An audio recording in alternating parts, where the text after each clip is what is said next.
Well, high atop the Myrtle Beach Speedway sits right now 36 trucks ready to rock and roll, but tonight's not like an NR night, but also not like an e-ticket.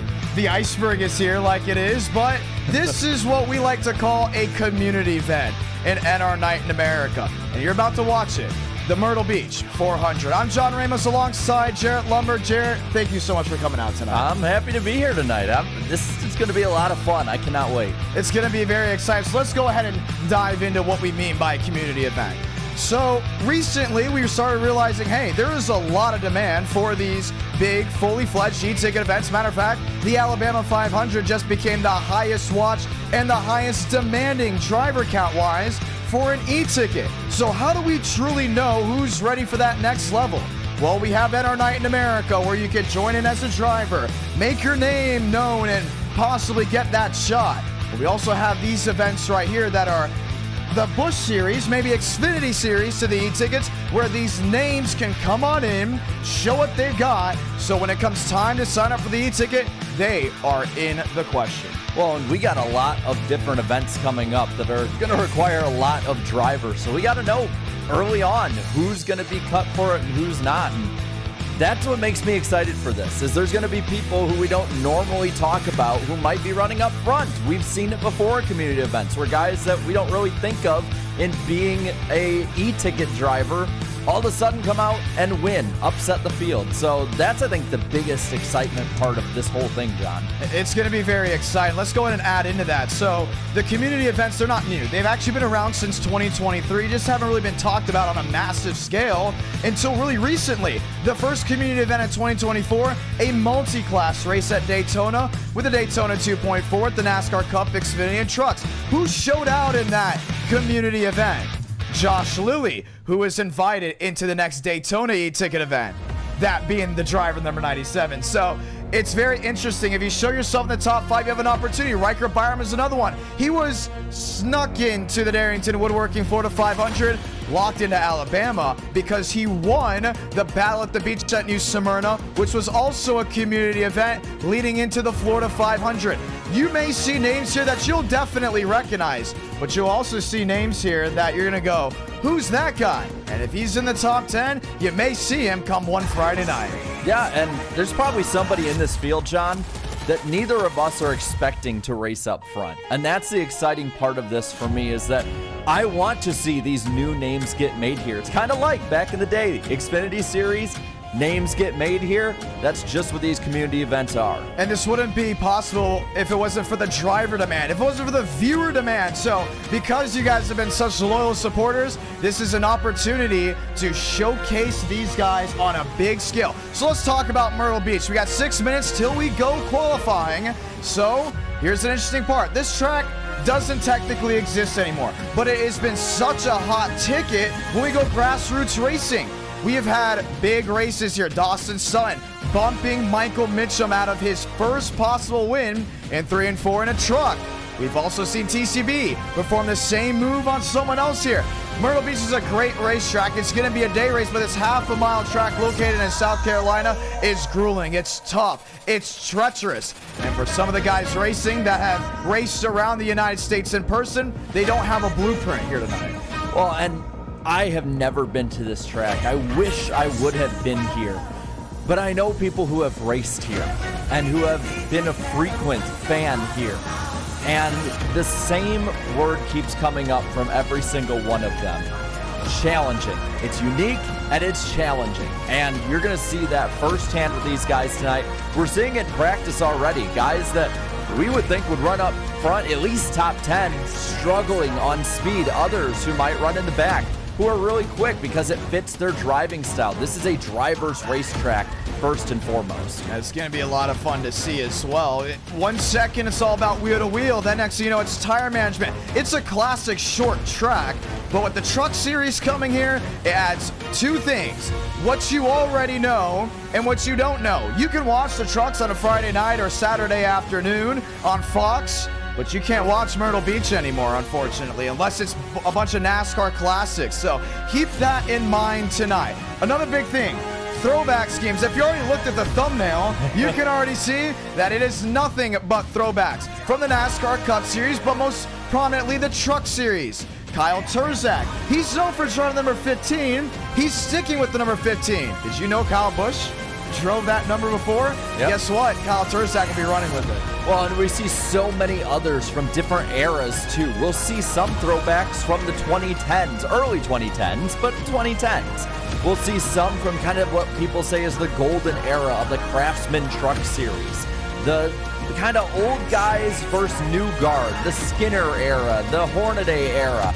And then there's others that are basically cup cars because they're original super trucks, where they're the Rainbow Warriors scheme. They're like a Dale Earnhardt scheme. We've seen, again, you said Busch Series schemes from back in the day, like the old Dale Jr. Oreo scheme. There's so many different ones that people got to choose. They got creative with it, and that's another fun aspect of this. It's just so many new people and new places. And the nerd in us will definitely call it out in the middle of the broadcast. Oh, yeah. Like right now, we see it. You guys will soon see it too. There's a James Buescher throwback, a Kevin Harvick throwback.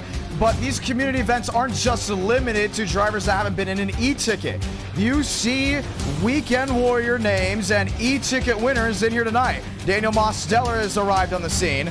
Braden Mummick will be here. TCB will be here. And then you'll see some guys like Kyle Turzak. Doesn't he just run all the short tracks?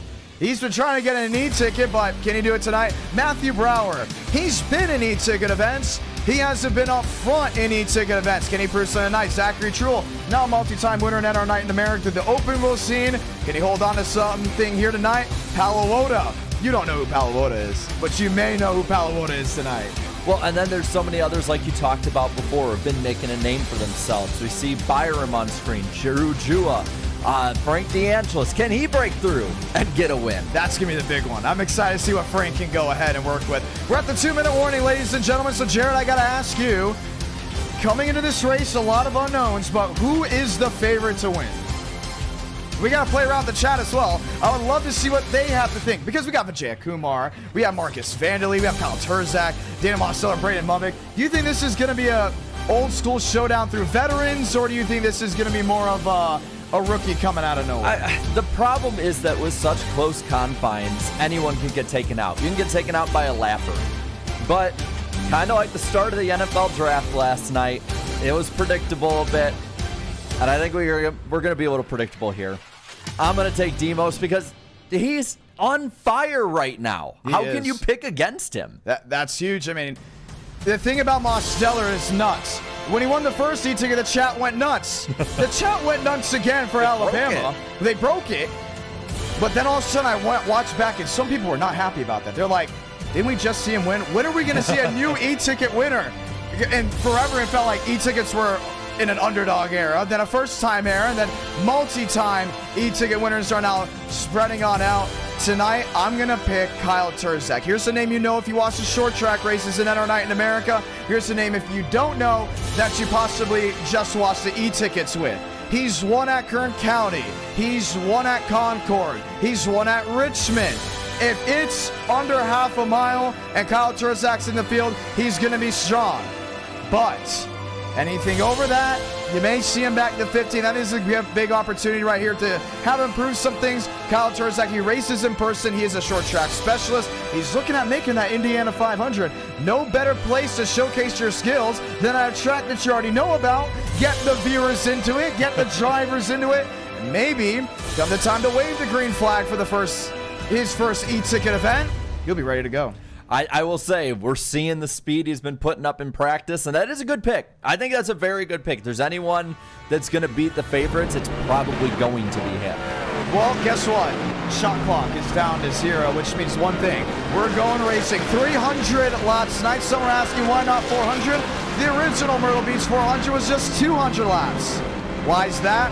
Very few know. But we're doing 300 because, well, I'll say it, I do have to be in bed pretty early today. I got to call a race at Anderson tomorrow, and that means driving from Middle Tennessee all the way out to somewhat Middle North Indiana. It's going to be a lot of fun racing this weekend. You catch on a Race in America, but now you can catch the Myrtle Beach 400. Let's go trackside as we get ready to go green flag racing.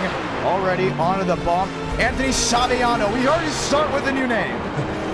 And look at this truck too. Something you pointed out is the white wheels. It looks like an Oreo. It looks like it's driving on 4 Oreos. I love it. Looking around the track, River Page, he's here as white. Carl Edwards fans, you know this scheme pretty well.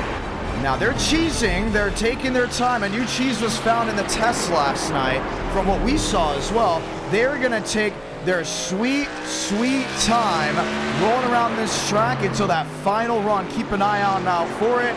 Josh Kenyon is in the 27. One thing we forgot to mention, there are charters in this race tonight. The charter drivers are the guys that have already raced in NR Night in America previously, and the guys that have come forward to say, hey, I want to run this scheme, and I was like, hey, you're good to go. Let's go ahead and do it. Then there are drivers that are coming in that are last-second deals. I said, if you're going to be a last-second show, you got to qualify your way in, so keep an eye on that as we get ready to ride.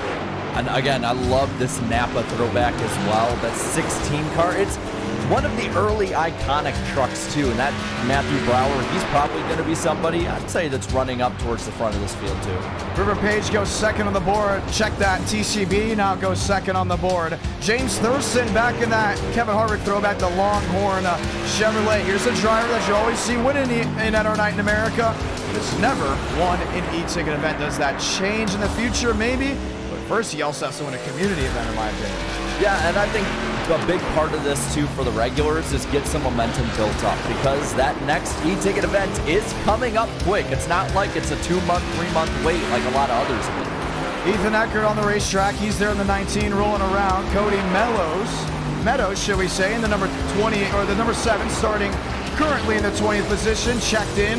We look all the way back. Frank DeAngelis, welcome back in a brand new truck that he just found on the internet maybe an hour ago. Yeah, that sounds about like Frank. Continue to look around. Kyle Turzak, no time just yet. Robin Richard back in 29th. Christian Delgado in the 28th position. Aiden Walker goes second. Nathan Lyons goes first. Hey, he had a tough weekend there at the Nashville Fairgrounds Speedway. Almost got his first ever iNext win with the Legends. And he said, oh, we're going to Myrtle Beach. Sign me up. Here he is. And he's doing pretty darn well, too, leading the board. We'll watch Meadows run around turns 1 and 2. Looks, where's he going to be, John, on the speed charts? We're waiting for the update. 21st, no change just yet. Here's Kyle Turzak and that Kyle Busch throwback we were talking about earlier. Now, if I'm not mistaken, I know you'll fact check me on this one. This is the throwback to his Atlanta win from all that time ago. I want to say 2005, where he went from the back to the front, if I'm not mistaken. That would be the one where he went 4 or I think 5, one or the other wide on the apron through 1 and 2. And I think that was one of the first moments that a lot of people kind of thought, man, this kid might have something. He might be onto something here. Here's Drew Jua, who's sitting 14th, but I think this is either a cheese or a wait. No, it's a cheese, as he's getting ready to go. Throwback there, I believe, to Terry Labonte in his first ever Truck Series start. Back when it was the Super Trucks, they would just take liveries and paint schemes based off of the old NASCAR 90s cars. You would just take that and slap a new number on the side. I believe Ron Hornaday even had that for a time, Mike Skinner as well, so not uncommon to see that back when it was called the Super Trucks, now the Craftsman Truck Series. Yeah, and that was something early on just to get the brand identity of NASCAR in there, because at that time, the Truck Series, well, it wasn't exactly something that many people, or at least everyone, thought would be a really great idea or be something that would take off the way it has today. It's going to be a lot of fun to see and watch. There's Gavin Austin, throwback to Bill Lester. Yes, that is a Talladega Nights scheme. He's currently sitting on pit road back in the 6th position, and that's where he looks to lie. Well, I'll actually give you a little bit of trivia or a fun fact on that 5 car. It was part of the first truck race and a photo finish at the now Phoenix Raceway between Mike Skinner and Terry Labonte. Skinner in the 3, Labonte in the 5. The Old Junkyard Dogs, black number 3 versus the Rainbow Warriors, number 5.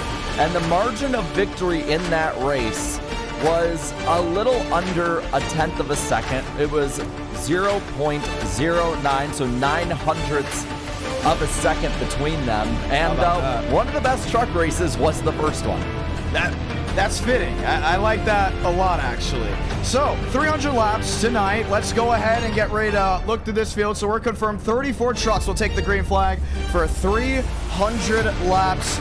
Newcomers, drivers that have been here a while. It's a beautiful Friday night. We're going to get ready to rock and roll here in just a moment. Jarrett, you ready for this? Yeah, I'm ready for this. I can't wait. I've been looking forward to this since he brought it up to me. It's going to be a lot of fun. Let's go ahead and run down through the field, ladies and gentlemen, as we get ready to go. Row 1, Kyle Turzak. Hey, he's back. Nathan Lyons. No surprise here, a short track specialist will be taking us to the green. Yeah, he had about a tenth of a second on the rest of the field. And then on row 2, you got Walker and Boyd, another new name.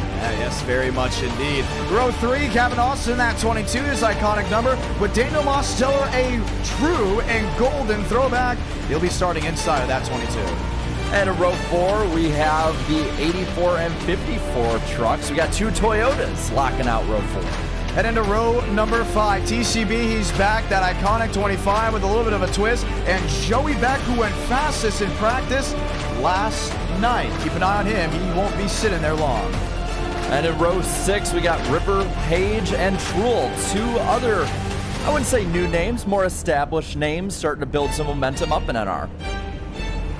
Heading back to row 7, Drew Jua, Michael Mitchum. Jua, we all know him from his finish at Daytona. Michael Mitchum, he's looking to go ahead and make the Contender Series. Keep an eye on him. Goff and Thurston make up row 8 as we're getting off pit road.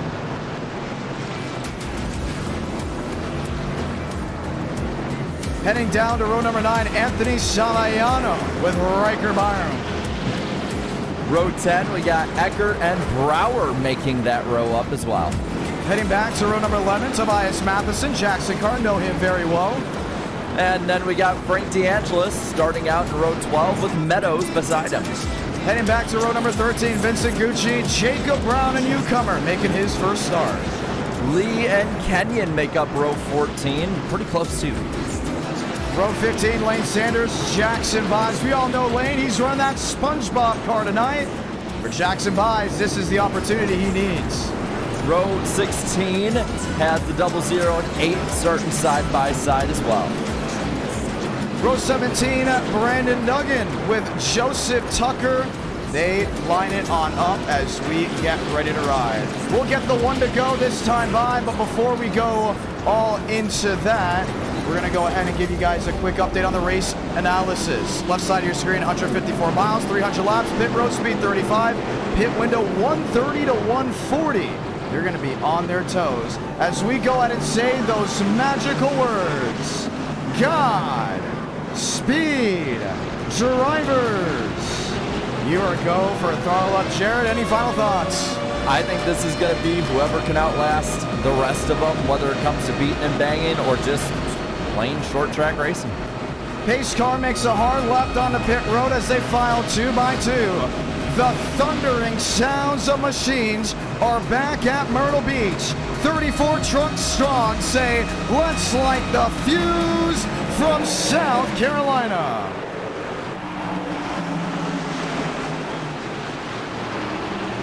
Clean through 1 and 2. Kyle Turzak finds his way around Nathan Lyons. Still 2 by 2 behind. Pretty close racing, but that Ditech Chevrolet has the lead as the front 4 start to pull out. Nathan Lyons looks to the inside. Turzak leads lap 1. Jacob Malone kind of stuck back 2 by 2 and looking for an edge. Don't keep an eye just too late away from the 25 machine at TCB. He's won from that spot before, but stuck in a jam.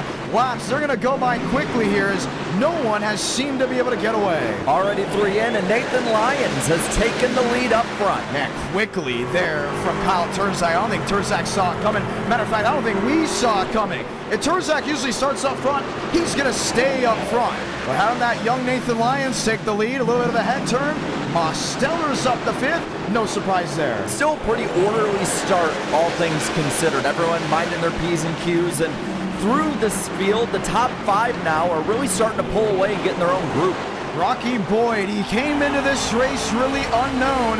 You may want to start knowing about him now. He has not left the top 3 threshold. He's got Aiden Walker knocking on the back door, but some thought he was going to drop back right away. Elects not to, still very much in this running. And he has that truck about as low as anybody in the field right now. Through 1 and 2, maybe half a lane off the bottom, but in 3 and 4, he is just riding right on that white line, or at least he was before, trying to get as much grip as possible. Now here's the thing about this racetrack with Myrtle Beach. It's very much inside lane dominant. You're not going to see a lot of these guys jump up to the outside wall and rip it like you would at a high bank short track. It's giving the inside line conveyor belt. But some drivers like Baker have mentioned there is a second groove if you know how to work it. Notice how Baker isn't playing tag with the inside wall. He's drifting up just a tad, getting the launch, down off exit. He's conserving, he's managing. He's a short track driver on iRacing, and he knows what he's doing in this long style of race. Racing feel-wise, it's almost like a mix of prime Richmond with the way Martinsville was. Very bottom dominant like Martinsville, but you can get those other lanes moving. You see the racing here, side-by-side battle for third, where that top side is actually prevailing. Yeah, it's starting to go ahead and move up. Now, this is our first race at Myrtle Beach since the iRacing refresh. So a lot of the info and the notes that we have are from an older model. This new model is going to be interesting. Mostly will be 2x2 dominant. Rocky Boyd's in a tough scenario. He doesn't want Aiden Walker to pass him, but he would love to find a way around Kyle Turzak. How does he do that? Sit on that outside lane. Don't allow Aiden Walker to rotate off exit like he usually would. It's really held everyone at a standstill. Lyons has been able to pull away to nearly a full second, while Kyle Turzak is there now defending on lane 2. I almost think that these guys up front, top 2 or 3, they're just trying to find their place in line, save their stuff. It's going to be still, while maybe the laps might fly by, still a long race. You're going to have to save it over time. You're going to get lap traffic, and Demos, oh, he saves it going into 3. Oh, man. Drifts up the track, will lose a spot there to Baker. That will be for the 6th position, but could have been a lot worse for the gold in number 9. Yes, it could. We're going to see him still have the top side as that 99 gets underneath him. He's going to be stuck up there with the conveyor belt of cars. Need to get down when he can. He's up in the wall. Yeah, he's way up there. I think he's going to be dropping back a lot more. And you mentioned Martinsville early in the broadcast. The thing about that is usually if you get jumped out of line, you're going to need a teammate or a buddy to allow you in. For most, it's going to be difficult because you got James Thurston underneath you. Joey Beck was wheel at the moment he finally finds a slot in line, but could have been a whole lot worse after just one mistake. It could have, and that again is also early in the race. You're not going to have to push the deal too much, but when you get a late restart, where you get late in this race and say you're in the lead and you get bumped out, well, you could go from first all the way back to outside the top 10. This is the Myrtle Beach 400. You're watching it live on the IDK Player YouTube channel. Let's go run down the top 5. Jacob Malone, who almost got his first ever win in our night in America, back at the Gateway. Robles in 5th. Aiden Walker is in 4th. Rocky Boyd is in 3rd. Kyle Turzak all chasing Nathan Lyons. Lyons had a 1-second advantage just 2 laps ago. It's down to the 8 and the 9/10 range. I think he may have pushed it just a little bit too hard. As previously mentioned, very old abrasive surface. You don't manage your tires, it's going to knock you back into a different century because, oh boy, guess what? You're not guaranteed a caution here tonight. No stages. When we start the race, we plan on ending the race with the checkered flag.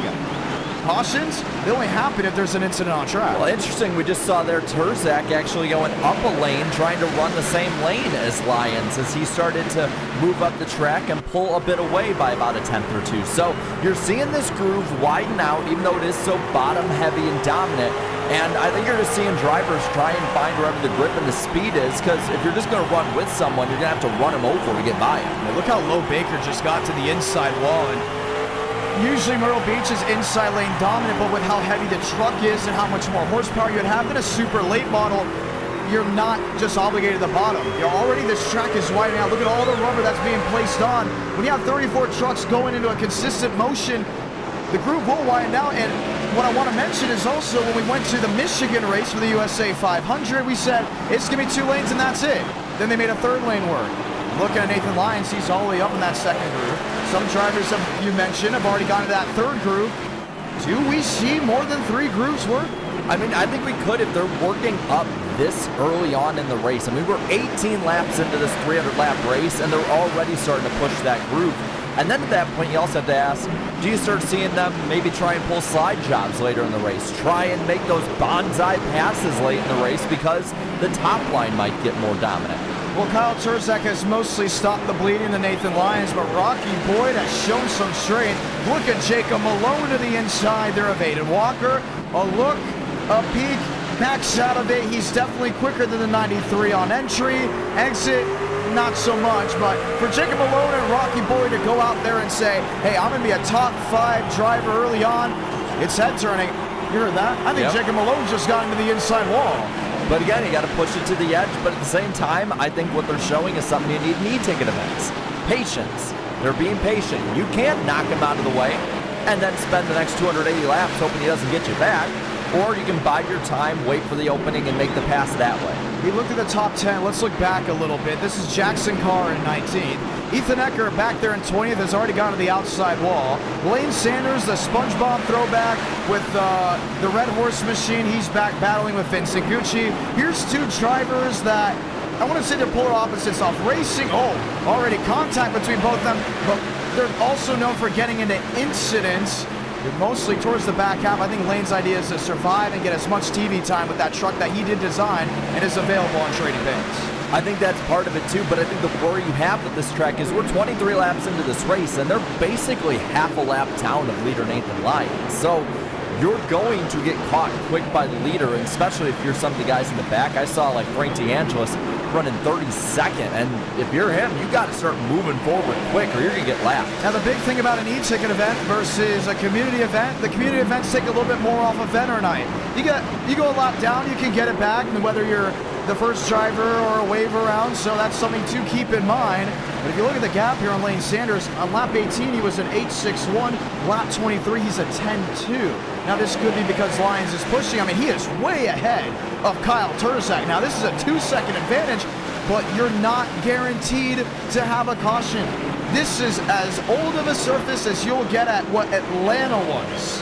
Which means usually if you're a team, you're not going to roll your tires to the car, the truck. You're going to carry it because you know that will somehow make a difference. 2-second advantage. I'm not saying Lyons isn't quick now, Jared, but I am saying that there has to be a place where you say, I'm going to maintain pace. I mean, I think there's part of that with it, but if that is his pace, maybe he is just that fast. We saw him that fast in practice, same with Turzak. Maybe part of the strategy is lap as many people as possible so that you don't have to worry about them later. Because if this does go 100 laps or so before the first caution, well, at that point, how many people are going to stay out with minimal fuel, minimal tires for a wave around, and then hope that there's a caution after that with a bunch of better handling trucks right ahead of them? So that might be part of it as well. We're seeing guys, 26, 27, who are 3/4 of a lap down already in this race. Sabayano is completely down. He must have nosed it, or should we say, flattened the outside wall at some point. Look at the damage on the right side, that number 3 truck. It's called an Oreo crumble. Yeah, just about. He's 2 laps down as of this moment. That would put Jacob Brown, the next one, in jeopardy with Jackson Byes and Gavin Austin. Wow, Gavin Austin is nowhere near the front right now. It's something you would not expect out of him. And Nathan Lyons is hot on the tail and ready to strike. And you see these trucks ahead of him compared to how he's driving it. They're jittery, they're loose, they're all over the place. Meanwhile, Lyons, it's just smooth sailing through the corner. Kyle Turzak back in second, Rocky Boyd in third, Aiden Walker's in fourth. TCB is up the fifth. Jacob Malone sideways. Does he save it? He does not. And takes a page out with them, bringing the caution out for the first time on lap 31. That loss of track position, though, that's going to be the big hitter for them. Everyone will probably, or at least most, will probably come and get tires.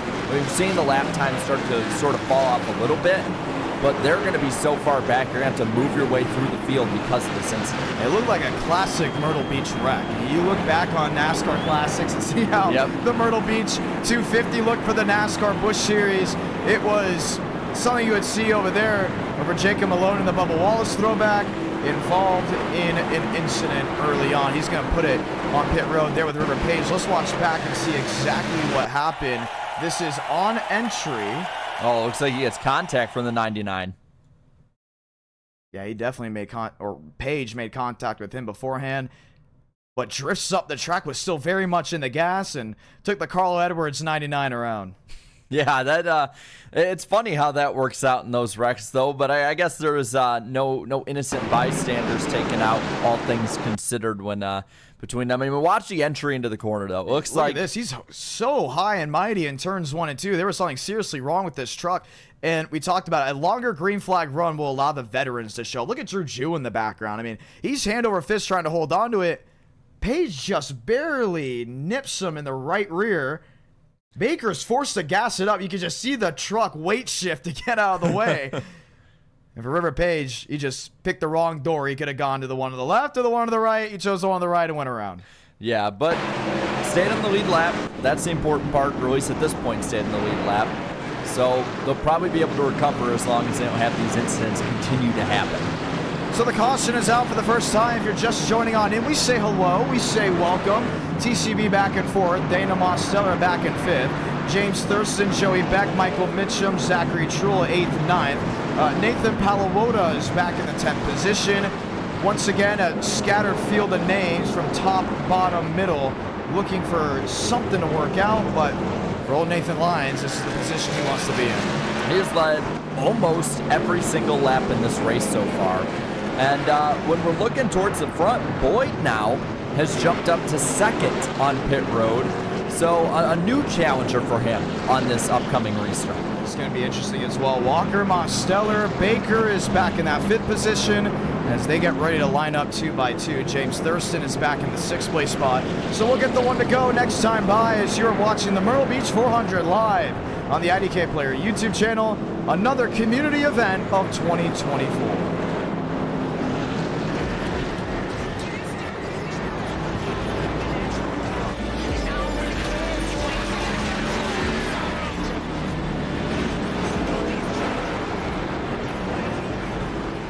One to go. Rocky Boyd will be on the outside lane. We're looking for Kyle Turzak. He came to pit road, is all the way back in 25th. So some drivers elected to stay out while others elected to come on in. We'll see how that plays out. I mean, the fresher tires will probably have an advantage, but being that far back, you're going to be right in the middle of everything. 36 laps into this 300-lap race. Nathan Lyons has led all of this running.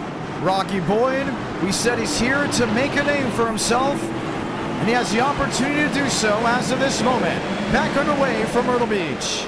Good jump for Lyons, side by side still in the corner, but he's going to get cleared through 1 and 2, down the backstretch, top 3 even. Crossover move, though, by Boyd looking low. He went way to the inside and forced this Lyons up out of the groove. Chevy on Chevy to 3 and 4. Boyd gives him a squeeze. Just nudge the left rear. Lyons leads to turn 1. Even doing this, they both are running away from the field, about a 10th or 2 between the 2 leaders as they go down the back again.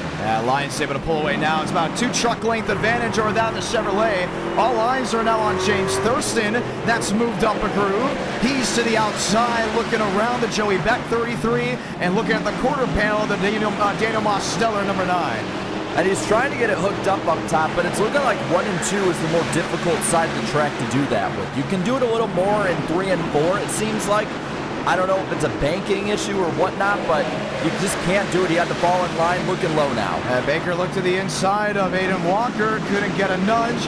James Thurston to the inside of Mosteller, watches him out of the groove. Chevy on Chevy once again. Now Thurston originally was going to drive a Ford for this race, but found this Kevin Harvick throwback, and he grew up a Kevin Harvick fan and said, you know what, I recognize this truck, we're going to go ahead and race it.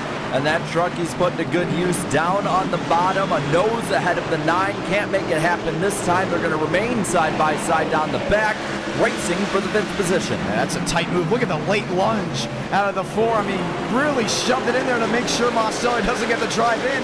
The only problem is he has to worry about Michael Mitchum. That's now breathing down the neck. And he is right there. That's how close the gap is between them. He looks about half a lane up, tries to dime in the corner back to the bottom. Not going to be able to make the move this time, though, but they remain all together through 3 and 4. So they're back single file. We look around here. There's Nathan Lyons, your race leader. Drew Jua out of the race due to an issue. He is now 10 laps down. Saviano, this is Cody Meadows, should we say, Cody Meadows, that has gone down, is in the 32nd spot. Attrition's coming into play for some of these guys just 43 laps in. But man, it's going to be looking tough to stop the 31.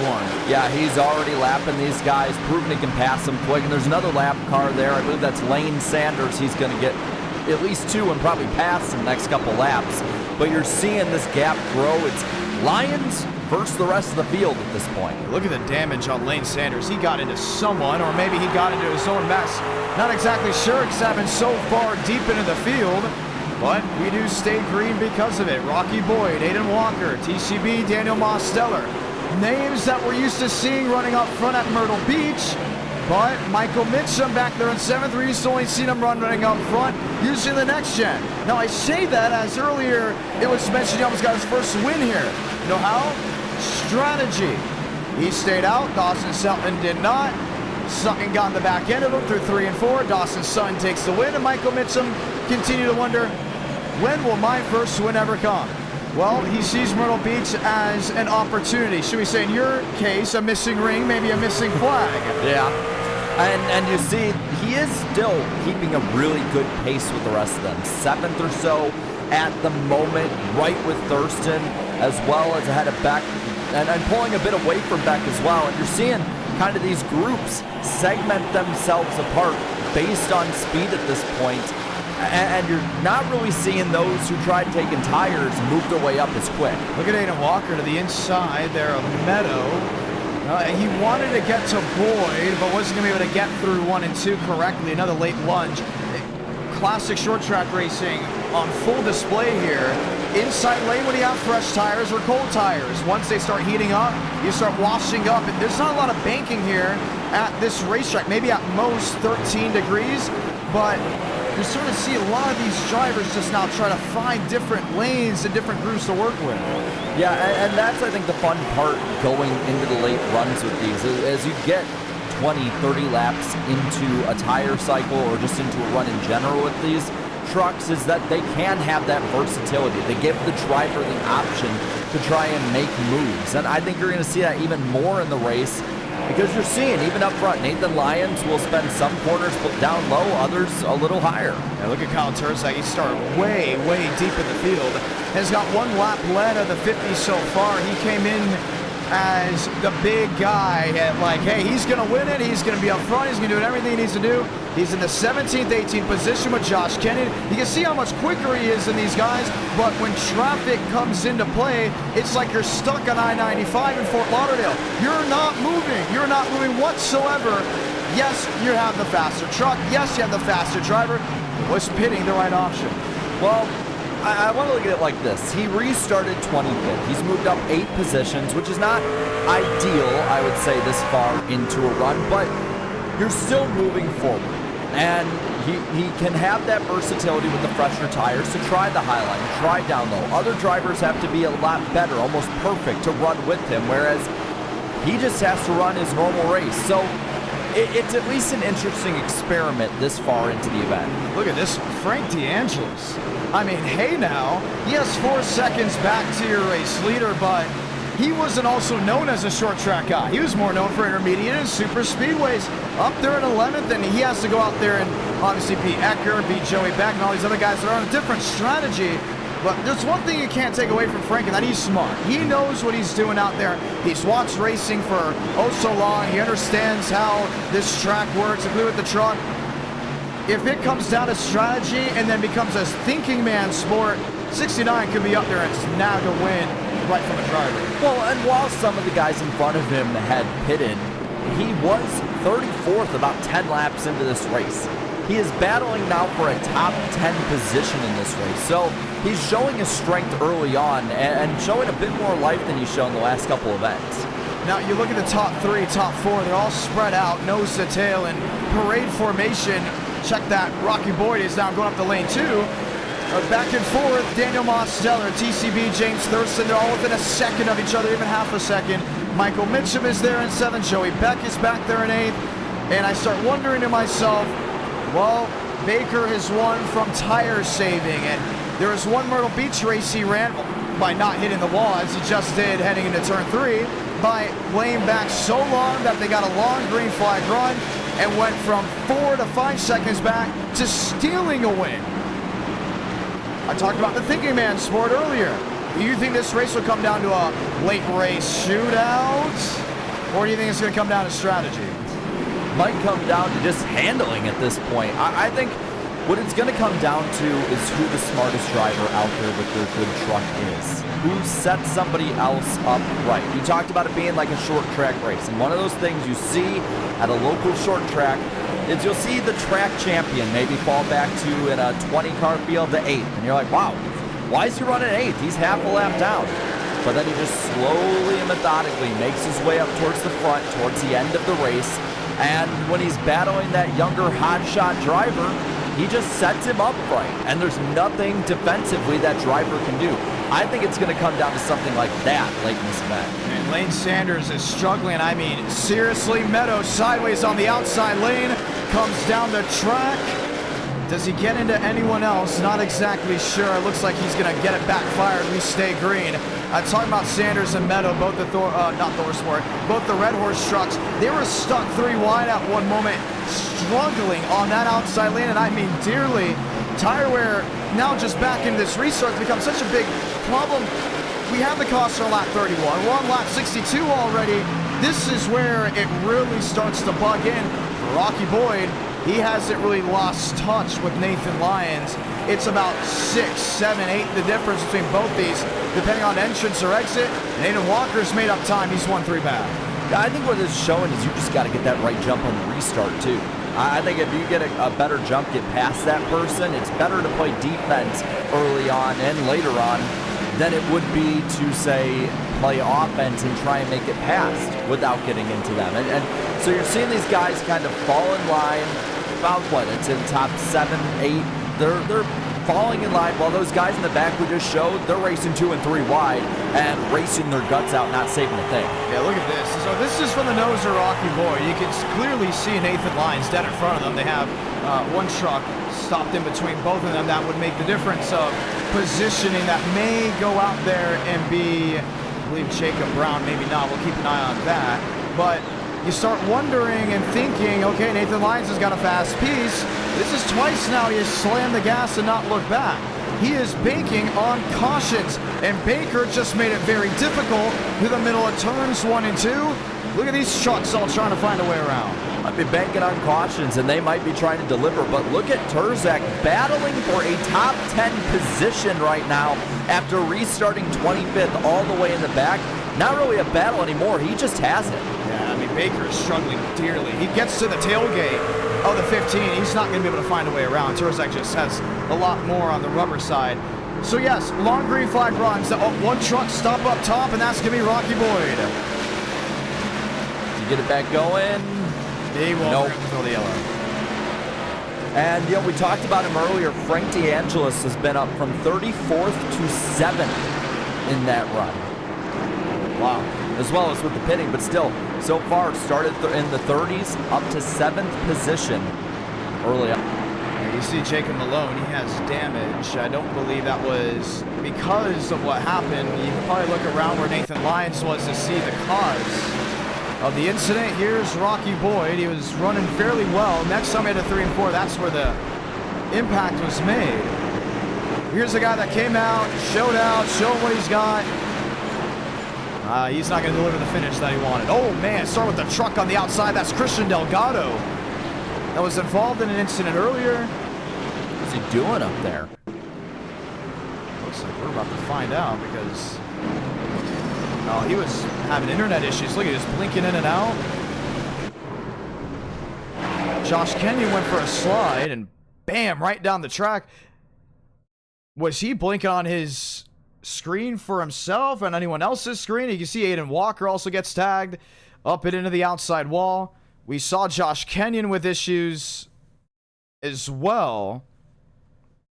There's a lot of drivers just struggling for grip out there, but Delgado was out of no man's land. Yeah, his truck handling was gone. I think he had burned the tires off, but what that incident does is maybe not take out just yet, but it badly injures 2 of the 4 best trucks out there tonight.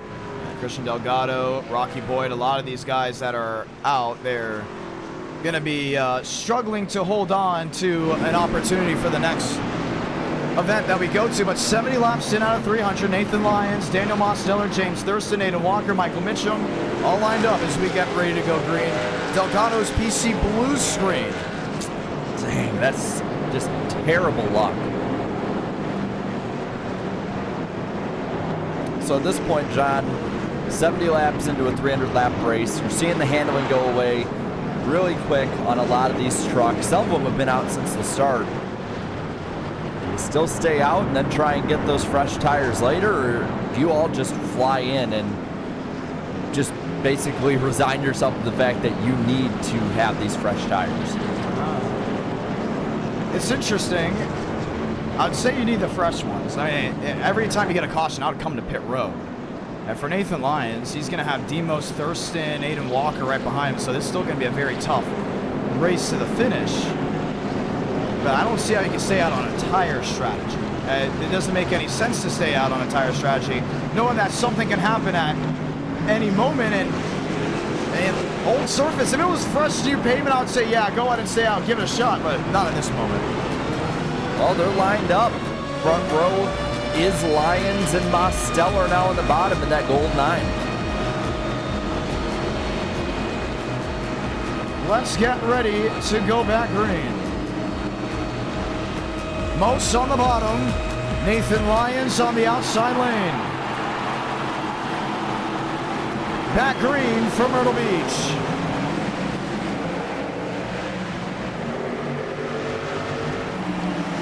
Clean through 1 and 2, maybe not. James Thurston around and up and into the outside wall. And he's collecting more. He's back down the track, and they're all stacking into it. TCB's involved. You saw the 11 Elaine Sanders get a piece of it. And the caution is out again. You saw a lot of them trying maybe to go 3 wide. Some probably on older tires versus others getting the jump on them, but you'd see smoke up in the back of the pack, and at that point, it was just off.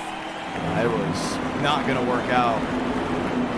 It was such a calm, clean race, and then it was the big land rush to turn 1. I think it's because it's so difficult to pass out there. You can get it done. It just takes a lot more. It's not like a super speedway where you can draft and make moves.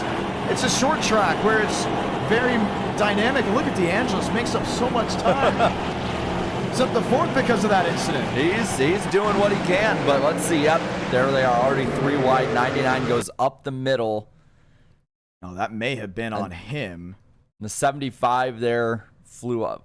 It had nothing to do with that even, but you just saw the aggression these guys were putting in. Watch Frank DeAngelis again. He's 3 wide on the bottom. Mitchum, I don't think he squeezed him. You know you're going to go through out of the inside. There's going to be an issue. And then Palawoda just nailed it. You see, I believe that's going to be... So we figured out why DeAngelis is up in the 4th position now. Yeah, that was Tobias Matheson that was involved in the incident as well towards the back half of the field. We're about to say, man, that was a great restart, and clearly it's a restart that took guys with them and may result in an L1. But oh boy, did it not look good from his end. Nowhere to go. Just absolutely nowhere to go, being stuck up on the high side like that. So Frank DeAngelis will be given an L1 penalty. He will be dropping it towards the rear end of the field. Nathan Lyons, Daniel Mosteller, Aidan Walker. Does Demos have something for Lyons? That's going to be the big question here. What's it going to be? Is it going to work? Is it going to not? Because Lyons has really been on it. At this point, I don't know if anyone has anything for him. I mean, you could maybe look at Kyle Turzak. He's going to be in the 5th position on this restart. He's got fresher tires. Early on, he's made his way from 25th to the 5th spot, so maybe he has something for him, but even early on, he really didn't have anything for him. It's going to be interesting to see. He's been strong, make that very, very strong. There's Zachary Truel, all the damage on pit road. That was from an earlier incident. James Thurston's back on pit road as well. Lane Sanders is back there muscling on, but that SpongeBob machine looked a whole lot cleaner early on in this race. He's been through some serious battle, and well, there's Frank. Resulted in the incident, will drop to the rear. He's just probably going on a side quest, trying to make his way back up a 2nd time. Walker will go 2nd. Michael Mitchum will go 4th, and Kyle Turzak's back on the scene. He is in the 5th position. And I'm interested to see what he does from back there. Does he go 3 wide, or does he play it safe, play it smart, let the guys race as they will, and the dominoes fall? Only time will tell. Chevy on Chevy, row number 1. Toyota back with Chevrolet, row number 2. Let's try it again for Myrtle Beach.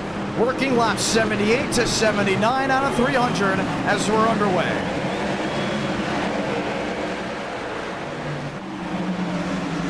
Three wide, Malone to the inside, makes it work. Eckert jumps back on that outside lane. Back nose to tail, Lyons up the track. Mosteller hugs the inside lane, but no one can find a way around that 31. A huge run to start for Nathan Lyons, and it's going to keep him out in front of this scrum here. Top 4 or so, single file. Meanwhile, back in the 5th position, River Page and Kyle Tursak are battling. Yeah, they're battling big time. You can see Aiden Walker jumping to that outside lane in the 4th spot. Page has now dropped back. Malone struggling to hold on. One truck stop top side, way out of the groove. We stay green, gets it to pit road. Demos is there, but how do you find a way around this 31? Well, it's by going where he's not, and that's what he's doing. Going right down to the bottom, right beside him. The 31 will get that run up top, though, off the corner. Looks like, again, 3 and 4 is where that top side works better, whereas the bottom is the way to go in 1 and 2. Now look at Michael Mitchell. No speed compared to the top 2 that are ready to go. Completely dice it out. Demos is there. Mosteller to the bottom. Lyons, for the first time almost all race, now has to defend on a hard charging machine. With it being that close, and with the competition in general being that difficult when it comes to passing, do you have to make that move on the bottom? As we see... Yeah, that's Riker Byram. Yeah, Byram down on the bottom. Single car spin, truck spin, I should say. We're going to keep it green, but they're very even up front. Do you have to use the bumper to get by?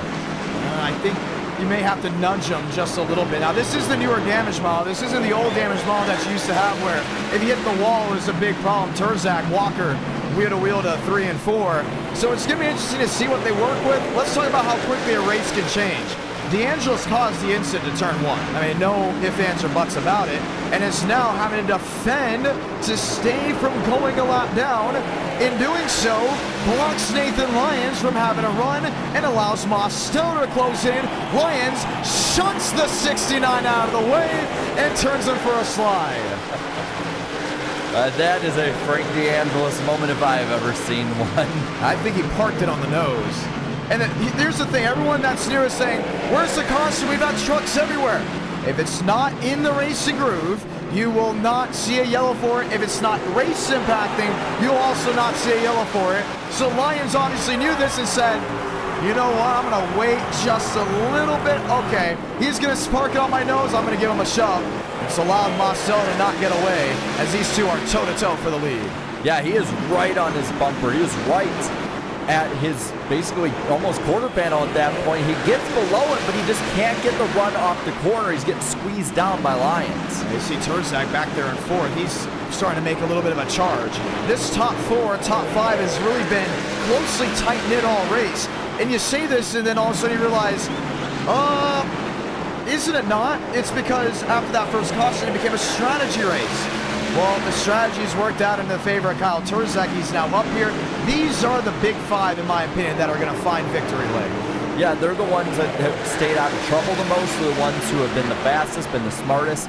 And you're watching this battle between Lyons and Mosteller, and I kind of liken it to a chess match where you just have to basically go back and forth and see who makes what move and how you respond, or, again, how you set them up. Lyons can't get away at all. He's been able to get away from Kyle Turzak and so many guys. Look at Demos just close into the tailgate, trying to force that 31 into a mistake. He knows just one little tiny spot, maybe an opening. He can find a way through, jumps high into 1 and 2, looking for the drive-off exit. Oh, again, diamonding the corner, doing that old Jeff Gordon move that he used to do at Martinsville, and just trying basically to build that momentum off the corner, but in doing so, it almost seems like Lyons is holding him up to the other 2. And this is where the race gets good. We always talk about Myrtle Beach. It's going to be a strategy race or it's going to be a full-on dogfight. You got now 4 drivers well under a second of each other. Man, most just can't get to the inside of that 31. as the daylight this time. It's all about that drive-off exit. Oh, contact. Lyons just squeezes out in front. He's doing everything he can not to make contact with that 31, but when you got two guys breathing down your neck, at some point you gotta make that move. He's gonna look low again, right up to the rear deck lid basically of this truck, and staying with him off the corner. You know he wants to go for the move. He wants to tap him, but he knows Lyons is the type of guy to, if you tap him once, he's going to shove you right back. And realizing it's still lap 94 to 300, there is time to exchange. The big thing is we start in the afternoon. We'll be ending around late afternoon, maybe sunset-ish, somewhere around that area, maybe golden hour, where the track will cool off a little bit more. And Mose has been known for a driver to get it done in the cooler conditions. Can Lyons react and prepare for that moment? Well, they're going to have to worry about that 15 truck. There we go. He made that bump, gets down low, side by side, still a lot of contact between them, but you got Turzak right back there. He is flying up through this field, and you got to make your move now and run away. Well, the crowd roars of their approval for Lyons going to second, Mosteller going to the lead. Now Lyons wants to take it back on the inside. Hugs the inside wall, paints it downstairs, and will have the preferred line to turn one. Mosteller got that lap, but only by a hair. Down low now, Lyons with his nose out front. Mosteller gets the run. He's got a big run here, but Kyle Turzak's now watching on and seeing, do I go top, do I go bottom, do I wait for them to wreck themselves? This is a tough scenario I'm in.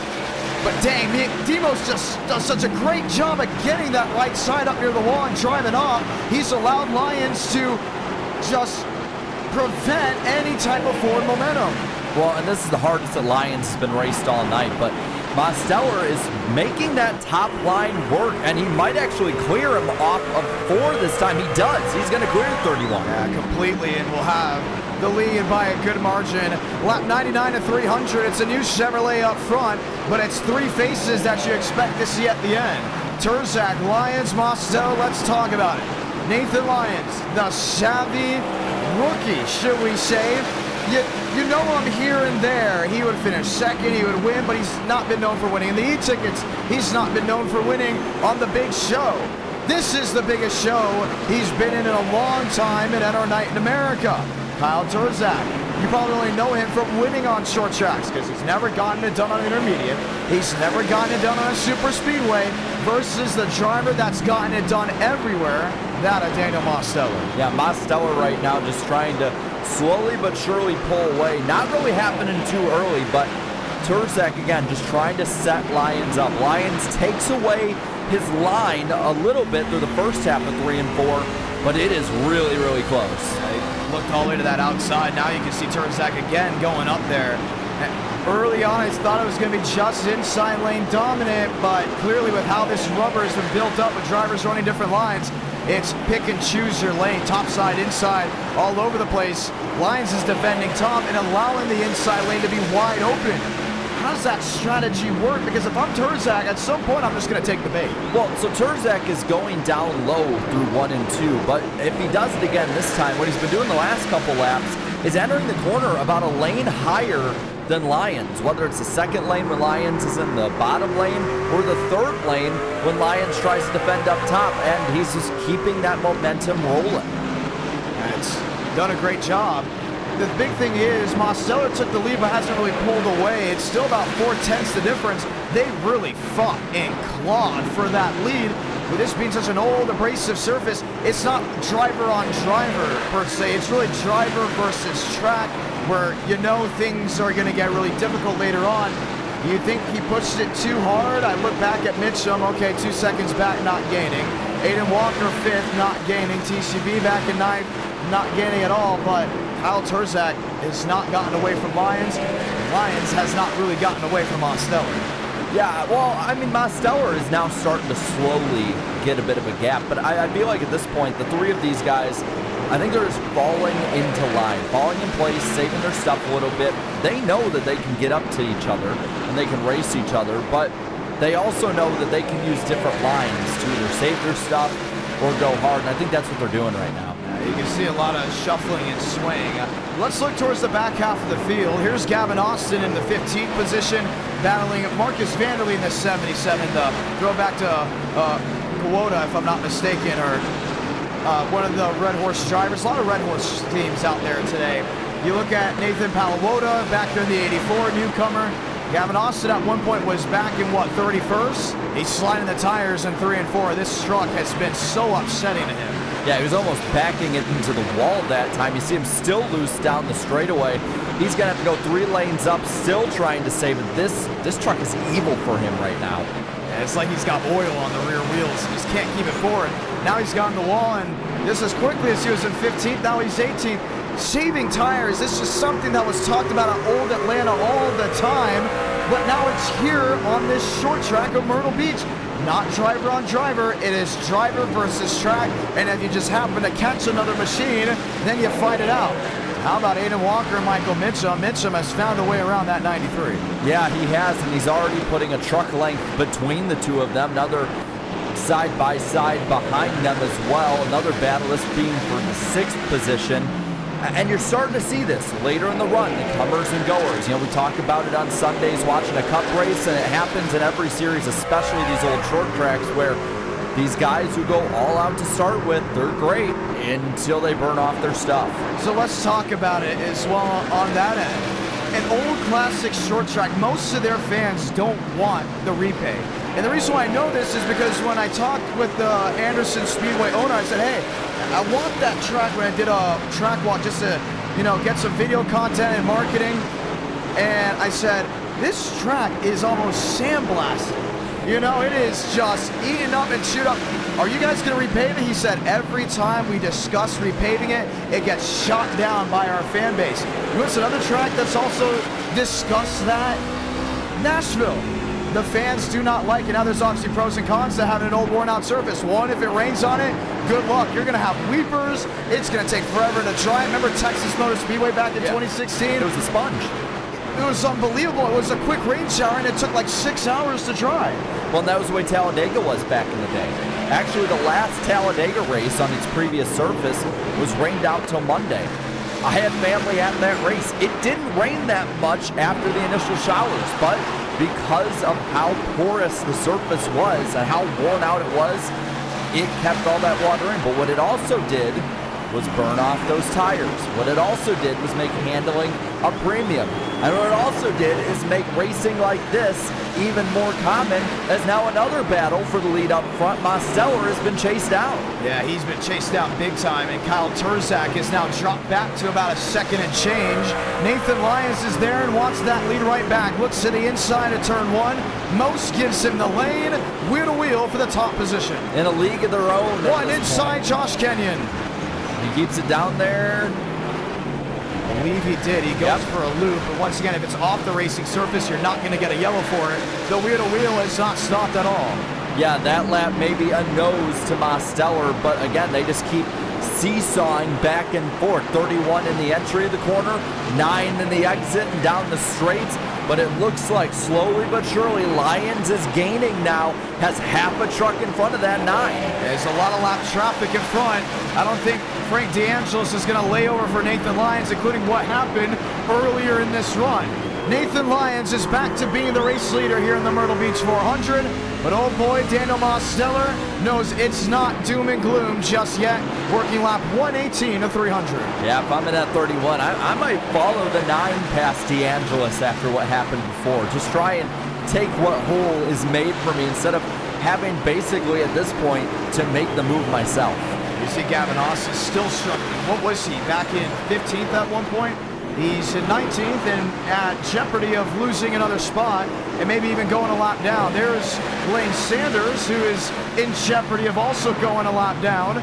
Lyons knows if he's going to find a way around these guys, it's got to be quick work. Lane gets out of the way, but cuts in front of Mosteller, slowing that momentum down. I look at Frank DeAngelis, I look at Gavin Austin. They will not lay over for this 31 at all. No, they won't, because you need to stay on the lead lap. You're in the 18th, 19th position. It's not like these are guys in 30th who have no shot of winning. You stay on the lead lap, you're back in this thing. There's Gavin Austin. There's Nathan Lyons. Back to turns 3 and 4, working lap 121 to 300. Wow, he got out of the way. I think he got loose too. And this is such a struggle fest. Look at the trucks in front of him. DeAngelis into the number 19. That's a Joseph Tucker. And when you're watching back at home, you probably have your popcorn in your hand. You got the TV remote, you know, watching, hanging out there on the pull-out couch, or, you know, just relaxing. These drivers are struggling. And you know what's one event that reminds me so much of this one? The California 500. Because when we did that event, it was such a cool race. 328 laps, or miles green. All the drivers, they didn't want to complain after the race because they couldn't. They couldn't discuss what went down because they're so tired, they're beat, you're sore. It's going to happen here tonight. Yeah, I mean, you just see it through the corner. A lot of these lappers and even some of the leaders just sawing the wheel back and forth, back and forth. You see back there, Gavin Austin basically being a menace to the leaders at this point, and not really on purpose either. That truck is just evil for him. He's burned it off. And Kyle Turzak got through there and went, oh, hold on. That may be a problem for us. Holds on to it. Mosteller's lost touch with Lyons. DeAngelis to the inside of a couple lap machines. Racing is in full swing here at Myrtle Beach. Well, we got the opportunity. Let's go ahead and say thank you to some of the super chats down the chat below. We've been reading it. We've been taking a look at you guys, and thankful for all the support we have in this community event. Christian Boss dropped the 5 once again, saying that he blue screened. Let's talk about blue screening. I've had a blue screen before an e-ticket. Remember that? I remember. 400. It's when your computer completely just shuts itself off. It basically just stops working. And a blue screen is fixable. Sometimes it's not fixable.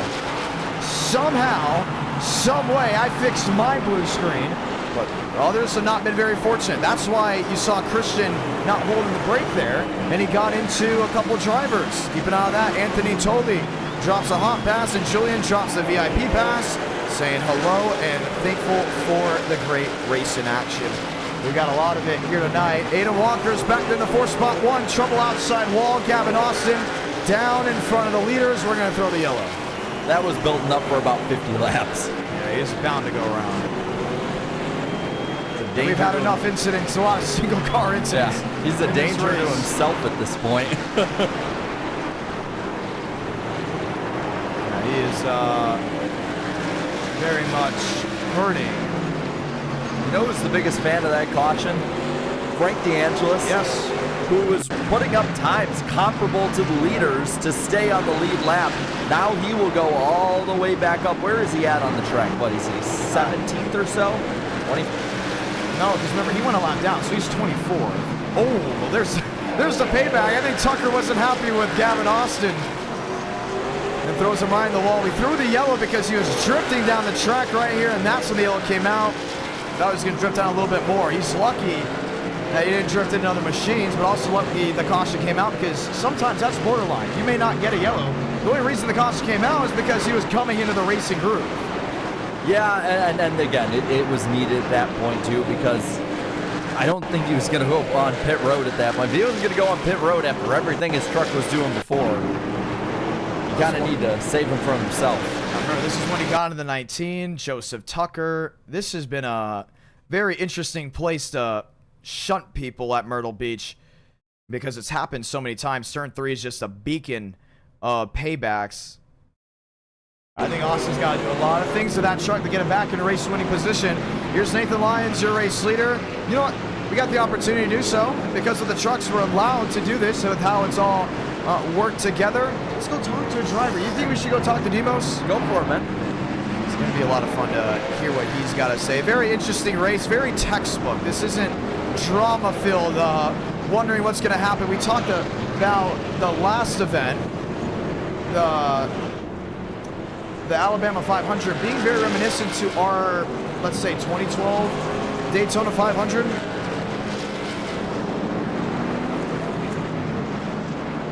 With how things have gone. But today, it's been really about just textbook racing. So let's go talk to Demos and hear what he's got to say. Most, this is John, you got a copy. Hey man, you've been up there, you've been racing, you've been having a good time. We'll get the one to go next time by, but walk me through this race from your vantage point.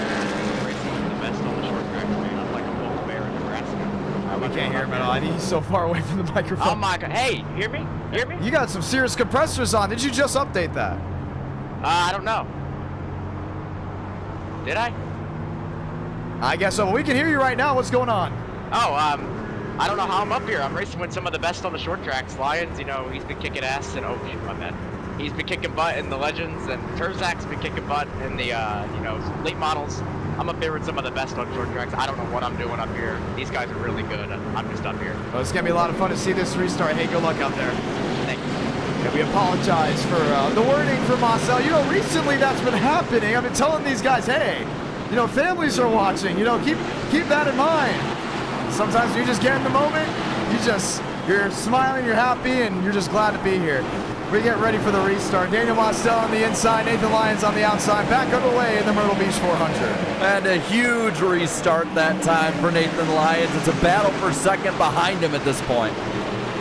Terzak inside, Aiden Walker on the outside, sneaks on through everyone else. Really mind their own position. Here's Rapace to the inside, was involved in an incident earlier in this race. Michael Mitchum trying to hold on. One thing on trouble. Lane Sanders around to the back, gets the back refired. We stay green. One thing I've realized about Mitchum, these restarts have really just been his enemy. The long green flag runs has been the ally. It really has for him, and you see him now battling just outside of the top five. The real fight now looking to beat the third. Well, Terzak inside Walker, peeking, looking. He's got it back wheel to wheel. I don't think Aiden Walker's going to be able to hold on much longer. Kyle Terzak's got a piece, and now he's on equal terms with down to the 31. These top three guys, they're the ones going for the win in this one. Top two have pulled away.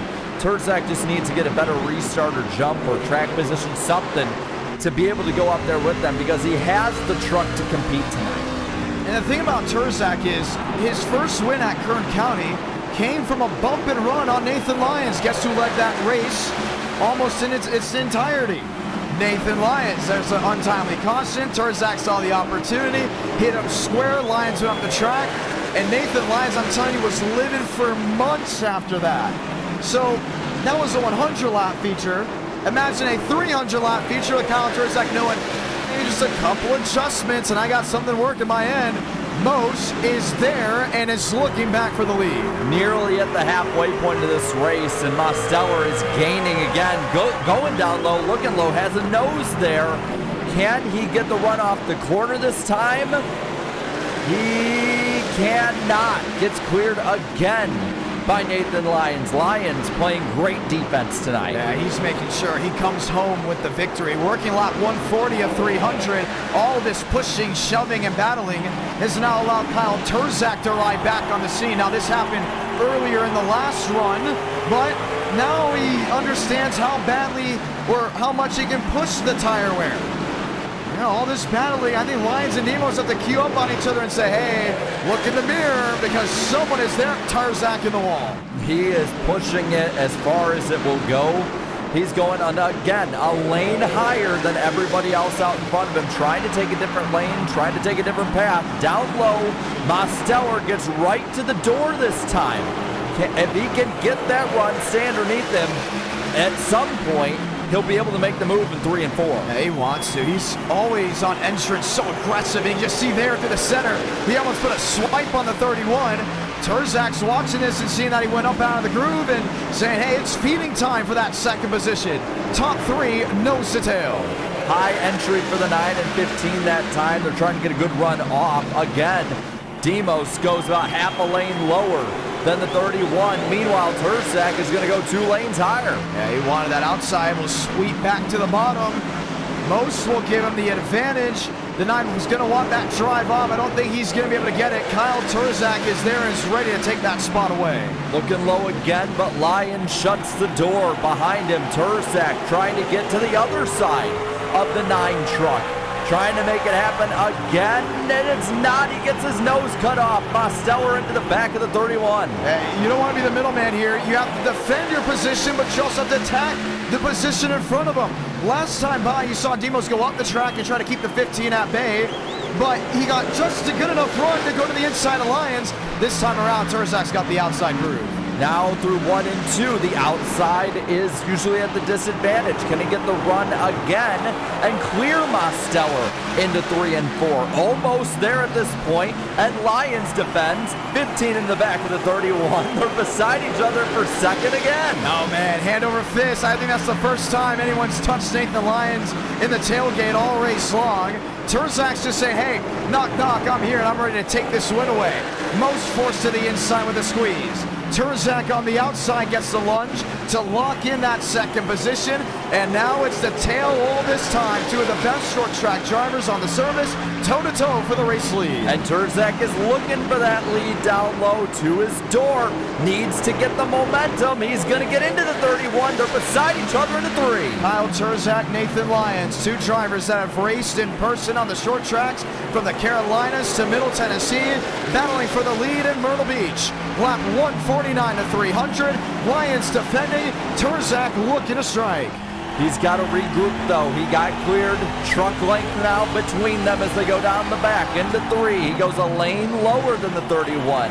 Now Lyons trying to get that run while the 15 drifts high. Oh, he almost got into him again. It's the game of inches from one nose to the back end. Terzak inside.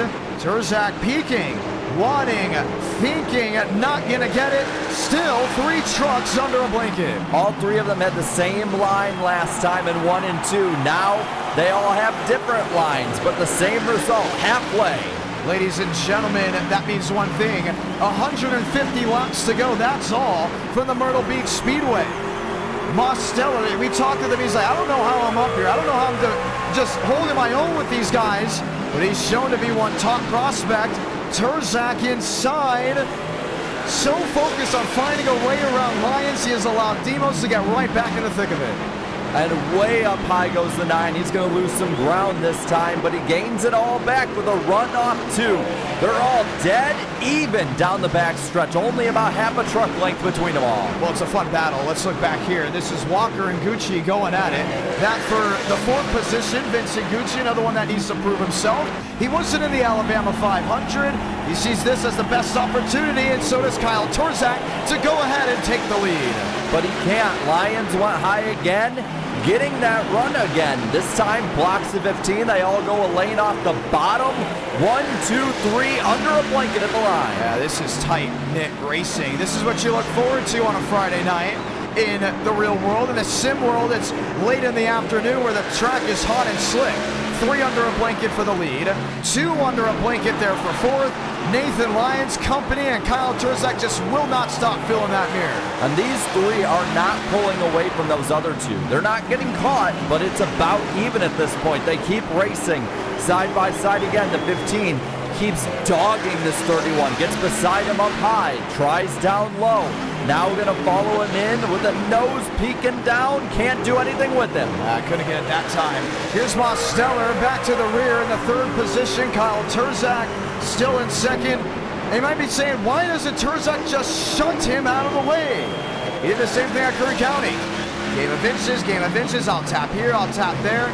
Because he knows the second he punts the Lyons machine and we then get a yellow, Nathan Lyons will do it just back. Terzak wants to do it just under full race etiquette. And now again gets beside him down low, pinch to the bottom, loose off the corner with contact, gets another bit of a bump to the 31, but cannot get by him once more. He had to roll out of the gas, I mean severely out of the gas. Nathan Lyons almost put him in a big switch, maybe a big push to the outside wall. Kyle Terzak with all this pushing, all this shoving, all this swing, the big chess match for the lead, has not allowed the 31 to get away. Does he take the lead at some point? Well, we'll go ahead and see. Let's look through the middle of the pack while we have the opportunity. Here's Baker in 7. He's making up time. Jacob Malone, remember he's involved in an earlier incident. He's up there. Frank D'Angelo's timely yellow. He's up in the 13th. Gavin Austin's back in the 15th spot. So we're seeing the pushing, the shoving, the swaying for positions towards the back end. Man, this race for the lead is just tight. And now Terzak is just all around the track trying to be that lane higher than the leader, or even half a lane, just trying to get the momentum round up, do something different without having to get into him, but it's now losing him time. Mosteller closing in. He could have passed Nathan Lyons. Lyons has definitely got a long run truck. Terzak's got a medium run truck. And I want to motion here and say he could have used the bumper multiple times. He didn't use the bumper because he was worried Lyons would do the same back. But if it comes to the opportunity where Terzak's the leader and Lyons is in second, I actually think Lyons won't do it at all. I don't think so. But I think what they're doing is we're saving these moves for later in the race. I mean, you don't want to give your best pitch if you're a pitcher in the first inning. You want to wait a little bit. You want to try and get it on that guy you really need to get it on when it matters most. So I think right now it's just a game of cat and mouse. Wait for one of them to make a mistake, pass, and that's what they did with Mosteller earlier. Look towards the back half of this field. Eckert is 9th. Jackson Carr is up to 10th. Jacob Malone, Marcus Vanderlee, they've gone toe-to-toe. Frank D'Angelo's back in 12th. Cody Meadows is back in 13th. Halawona all the way back in 14th. Gavin Austin. Riker Byron's back in the racetrack for a spin. A lot of these drivers have been bailed out by yellow. I'll say this, Mosteller and Terzak and Lyons need to watch out for D'Angelo's because he has been someone who can put up laps like them. He's moved his way up through the field already. He's doing it again, making a move into the top 10 now, and there's still well over 100 laps left in this race. If there's another caution, restart, he's right there. As long as he doesn't make a move like he did last time, he could be a real threat to win this thing and steal it. For the ones that are wondering, there are no faster pairs in this race. And it seems wild thinking it's a short track, but it's mainly because of one thing. If you go out there and you make a mistake, that is on you. There's no cutbacks. D'Angelo's, Eckert, wheel to wheel. Ethan Eckert's holding his own tonight. He is. D'Angelo's by him for 9th, but Eckert's still in the top 10 in this race, and he's solidly been a top 10 driver all night. He's holding his own. Here's a driver, should we say, that has been somewhat loved now by the community, that of Ethan Eckert, but not very well loved by drivers. And drivers have been very vocal about him. Just last stream, there was a big problem, an incident on track that happened with Muvik and Ethan Eckert. A lot of drivers weren't happy about that. They were not pleased with Muvik. Eckert comes out the next stream and is running up inside the top 10. A lot of things to look good for that of the number 19. But the top 3 still have not really gone away from each other. Terzak dropped to a 6-10 disadvantage at one point, but is back to a 3. Demos is back to breathing down the neck. Yeah, but I mean, they just keep doing this little swap back and forth for second and third, while Lyons just keeps holding them off. You got to figure out either, 1, wait for the right moment to use the bumper, or 2, you just got to figure out some kind of strategy to get past that 31, who has easily been the strongest truck of the night. He's been really strong, but here's his one weakness again. Lap traffic gets ahead of him. You see that? I believe it's River Page on the inside. Christian Delgado back on the track. He might have gotten that blue screen quickly. There's a couple versions of blue screen. There's the one that I had that took almost 4 days to fix, and then this other one's where it's a quick reset. But you know what he never did? He never unregistered from the session. So he's going to go out there and finish this race. Good on him. Terzak, Mosteller, still nose to tail, now all under half a second. And they're all quickly approaching that lap traffic, who's been dicing it up in front of them. And this is what happened last time. They stayed pretty close, not this close, but pretty close. And they got in the lap traffic, and that's what really separated them. Whoever can move through the lap traffic, if this ends up being a long run to the finish, is going to be the winner of this race. The only problem is you have 6, 7, 8, maybe 9 trucks just in parade motion in front of them. You start with Delgado. He may get out of the way, but I don't think Josh Kenny is going to move over. And then you start getting the drama area. Josh and Mosteller have gotten at it in times before. Josh and Nathan Lyons have gotten at it at times before. River Page and Nathan Lyons have gotten at it before. See Josh just struggling to hold on to that truck. He's in the outside wall once, 2, maybe 3 times. So the respect deal comes in. If you're Josh Kenny, do you lay over for some of these guys, or do you keep them at bay? Well, looks like the 8 pulled all the way out of the way. Big respect on that part of it. But it might not even have a... Oh, man, that was close. You get a run off that outside lane. And he's not cutting him any slack. He's staying right there with them, and none of these leaders are getting any. Right in front of the leaders, the caution did wave, and it was a big reaction point, and it's going to restart everything. Oh boy. And that was for the 88. That's not going to be very popular for anyone. It was a reaction. It's happened before. But the last thing you know why it's a reaction? I'm going to point it out. Because it's happened before where I didn't throw the yellow, and I've gotten what it seemed like 200-word essays or maybe discussion posts where you reply to your nearest classmate off of why I didn't throw the caution for a lap car spinning in front of the leaders. So, well, that will change things up as Jackson buys and went for a lazy spin. It's not a phantom yellow. It is a mistake yellow, but definitely a reaction that will pack this field together. And what that does is, with a little over 100 to go, puts a lot of fast trucks all together. You know, we talked about different guys moving their way up, and if it wasn't for the 99, that's a spin into the inside wall and back up the track. So very, very close on that one. Wow. Man. That looked a lot worse from our camera view. Oh, that could have been a lot worse than it was.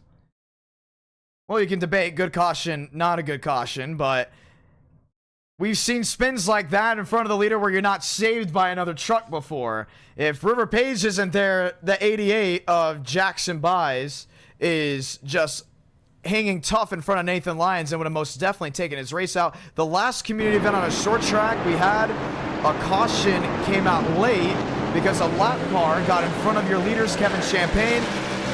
He was mad. Very, very displeased that a caution didn't come out, so you know, sometimes you get that version, you get this version, but we're going to have a restart. You win some, you lose some. No umpire calls every ball and strike correctly. It happens, but we're going to see some craziness on this restart. Yeah, because pit road is open, and Kyle Turzak, you know who's the happiest about this one? Definitely the number 15. He's been the best on the restarts. The Lions has been, I wouldn't say mediocre, but definitely the bottom of the three. Kyle Turzak saying, oh man, this is my opportunity to take the lead, but can it hold on for a long green flag run?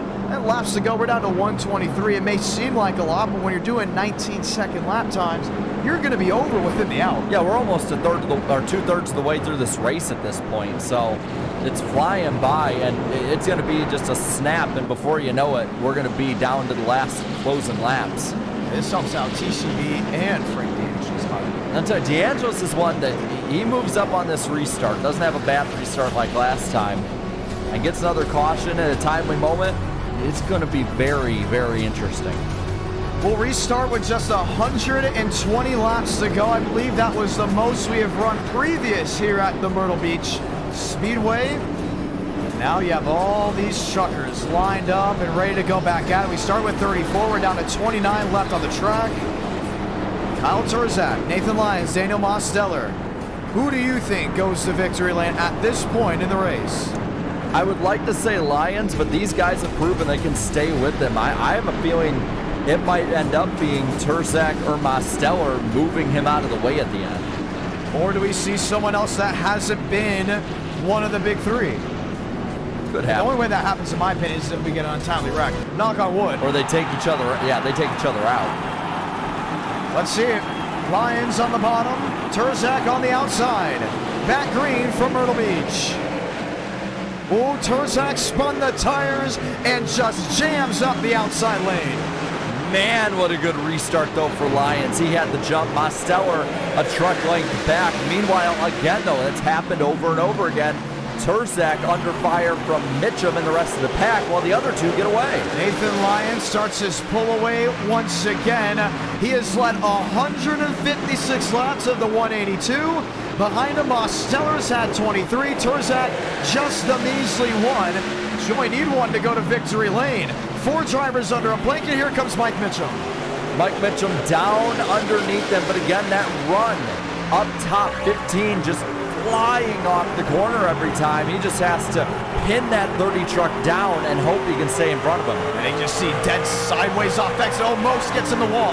Got in the wall big time and allows the inside momentum to carry to Nathan Lyons. Just touches the quarter panel. Keeps it wheel to the line. for now at least. Down to the bottom, right on his corner. Mosteller trying to stay with him this time. Can't do it again. That 31 just too good to barely be underneath him off the corner. Now look at Mitchum now to the inside of Turzak.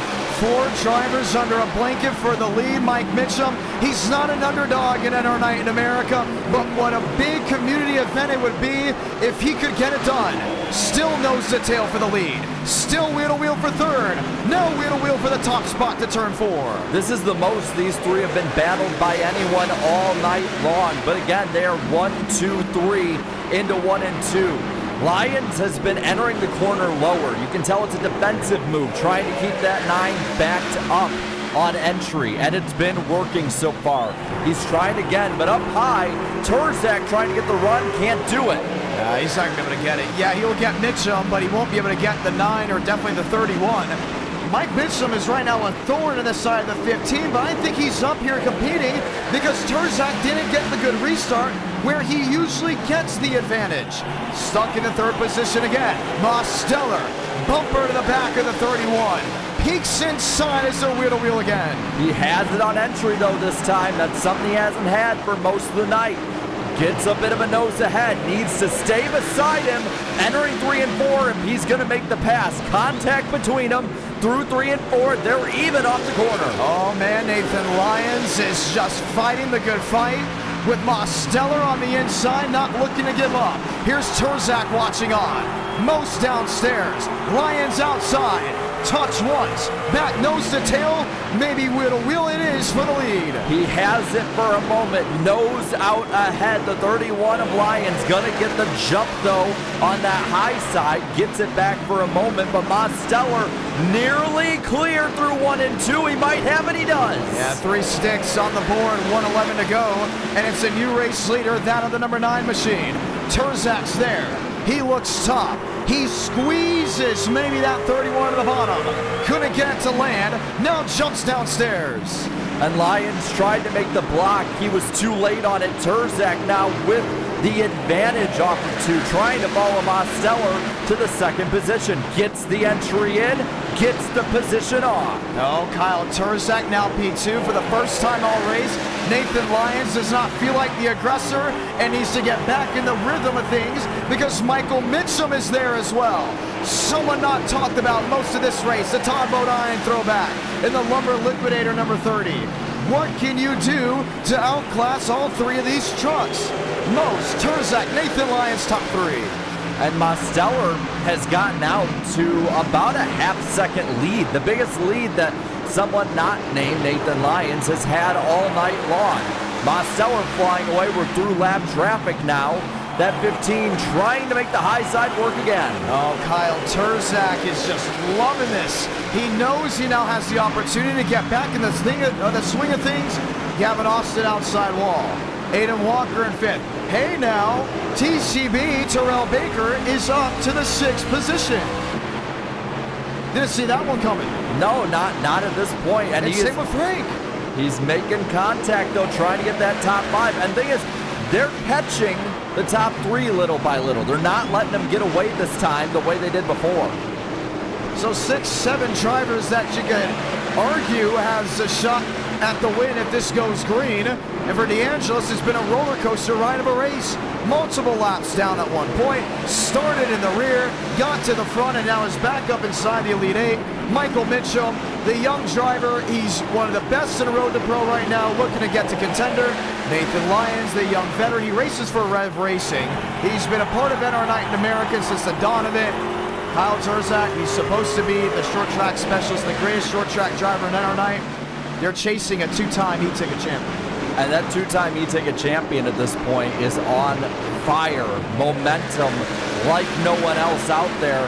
And he is flying away from them now. It was a 0.4 of a second lead, then 5, now 0.6 of a second. Slowly but surely, he is pulling away from the pack. And that's the good news all Mosteller fans want to hear.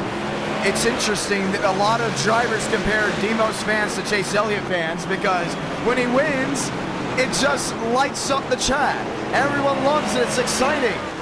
But there's one thing they don't want to hear. Tire saving. Are you saving it? He talked about it in an interview. He's like, I don't know how I'm up here with these guys. He knows track position is important.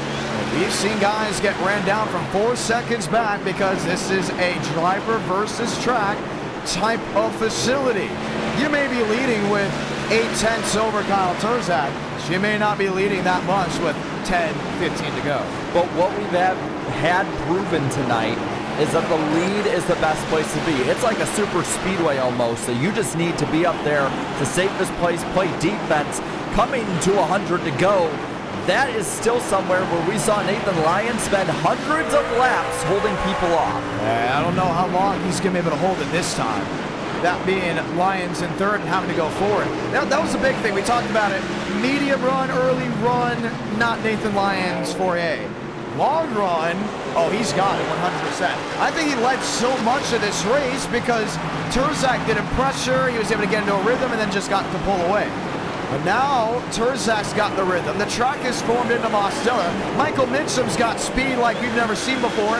And don't look now, but Aiden Walker and TCB, who are known for finding it late in the race, are starting to get in the rhythm that of the driver sitting second and third. Yeah, it looks like that 30 might have burned his stuff up. A little contact there, but he is about to lose the 4th position to Walker. Baker's right with him, and Frank DeAngelis a little further back, but within the picture. And Frank isn't leaving or moving whatsoever. He's down the inside. You got TCB, who's looking, waiting, peeking as well. Wanted to find a way through with 97 laps to go. He's not going to get it here on the Mike Mitchell machine. He's not going to get it on the Nathan Lyons machine because he's way out in front. But Aiden Walker is making it very difficult for Mitchum to just get that turn of the wheel. Very clean racing for the most part, keeping about a lane off of that 30 truck. Down the front stretch, he's almost clear of him once again, but that 30 just keeps getting the run in 1 and 2. You can see, oh, they dripped up the track this time. Going to be a crossover down to the bottom. Can't make it happen, but you see the difference. Well, another bump there, where the 30 is stronger in 1 and 2 on the bottom. The 93 is stronger through 3 and 4. Finally, clears him now. Yeah, that's... we looked at Mitchum. He was having the same issue Gavin Austin was having. The truck is just going away and is going to be the biggest issue on the long green flag run. So what does Mitchum need? He needs a caution. This is mainly because he tore the tires up. Baker and Frank DeAngelis, they don't want to see a caution. They're on a strategy that's all about long green flag runs. This race will come down to, if it goes green, who saved enough rubber. Right now, it could be the driver sitting second and third. Mostella, remember how big he was gaining?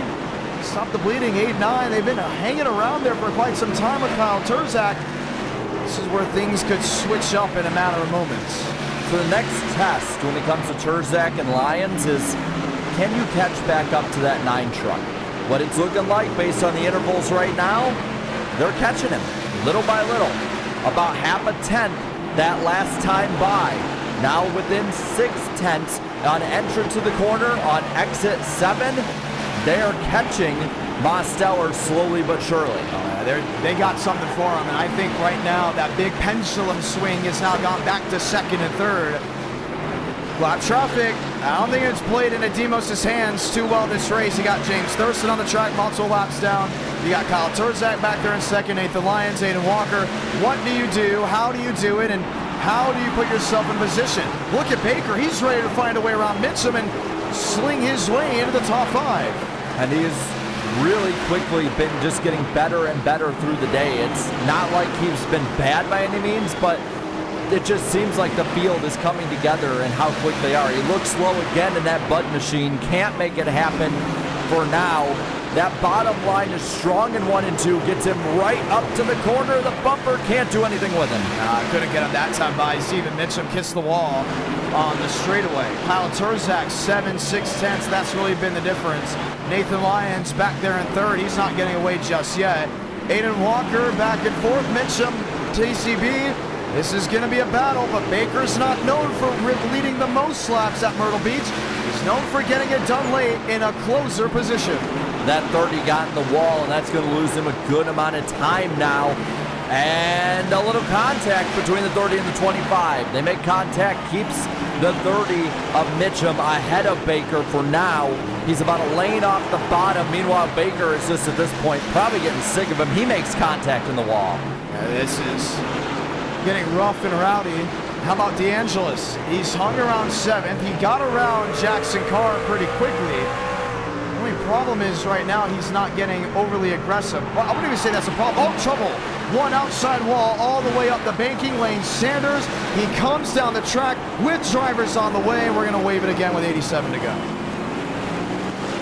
He has not had a great day, has he? No, not at all. He's got that SpongeBob machine on screen a lot, just coming out for the best reasons. Well, 86 laps to go. We are well within the final third of this race. These guys have been pretty clean and green for the most part, but still having a bit of a showdown out there. We see them all on pit road now. While they come and get service, let's watch back on lane. Way out of the groove is... The only problem is also this is in front of the leader. And that's the big worry. You don't want lap traffic to take out the leaders. Oh, Tobias just wrecked them. There had to be something before that because that looked like a turn to the right. Oh, and man, he got hit late too there by TCB. Yeah, that's going to be is that the damage. Yeah. Right front. I don't think it's race impacting. But they definitely have built the trucks a little bit better. That definitely is going to hurt the suspension. He turned up the track. Tobias went for it. Really drove it in deep. Then hooks right. Yep. Payback? Might be, but in front of the leaders this late in the race, I mean, you see the 25 of Baker into him. That could have been catastrophic.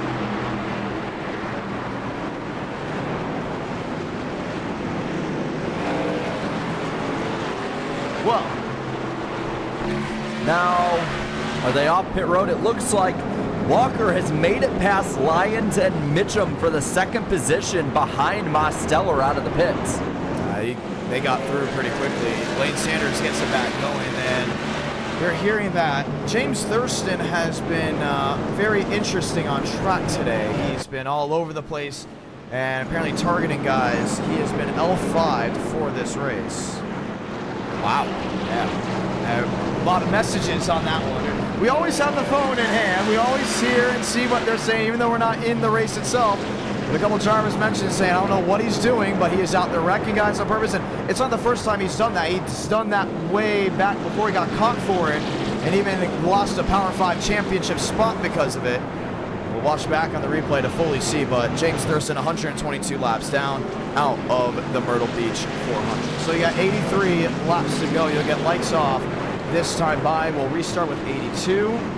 You're looking in an area where you got the best in the business still very much up front, where others have been struggling to just keep the truck pointed in the right direction. Well, I mean, on this restart as well, if you get another caution in 20, 30 laps, you're looking at a short sprint to the finish compared to the runs we've had tonight.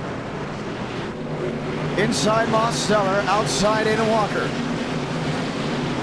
Lyons, Mitchum, Baker, DeAngelis, Matt Green from Myrtle Beach.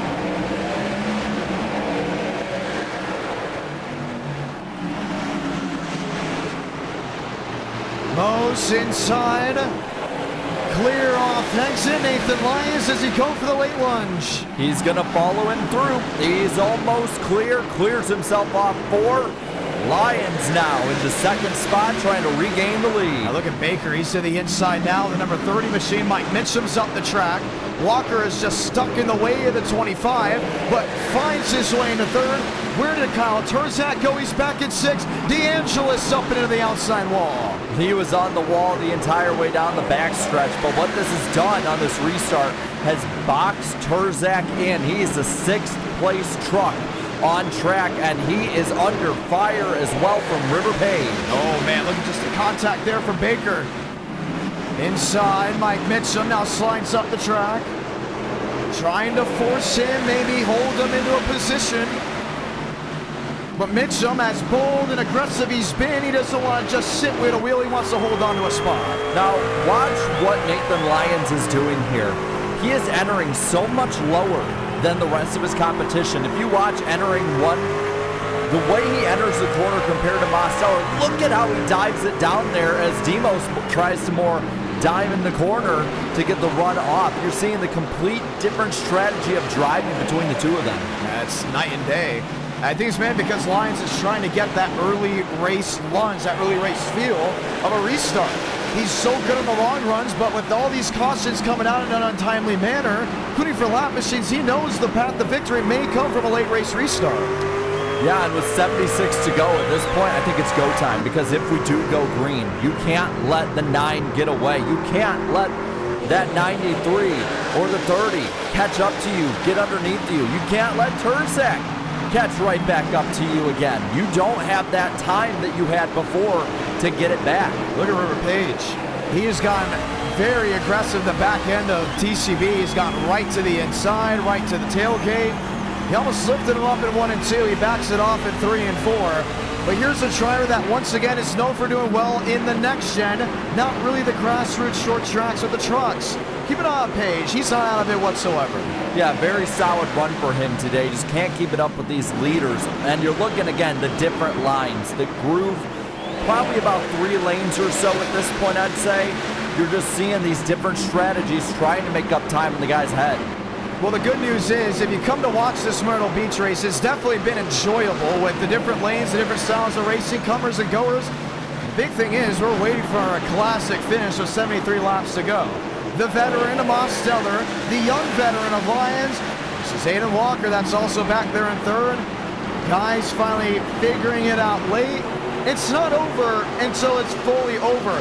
We picked this track because we said, you know what, how about some classic short track racing? Well, we did get a classic race up to this point. We have, and I think what we're seeing at the finish is kind of the classic comers and goers again. You're seeing guys who were good early, got behind based on their own doing, like Turzak having to make his way back up. You're seeing them have to go through lap traffic, and that's going to make a difference too later in this race. And Kyle Turzak's right to the inside. Oh, gives Mitchum a nudge. Didn't really move him at all. It's just a knock-knock on there.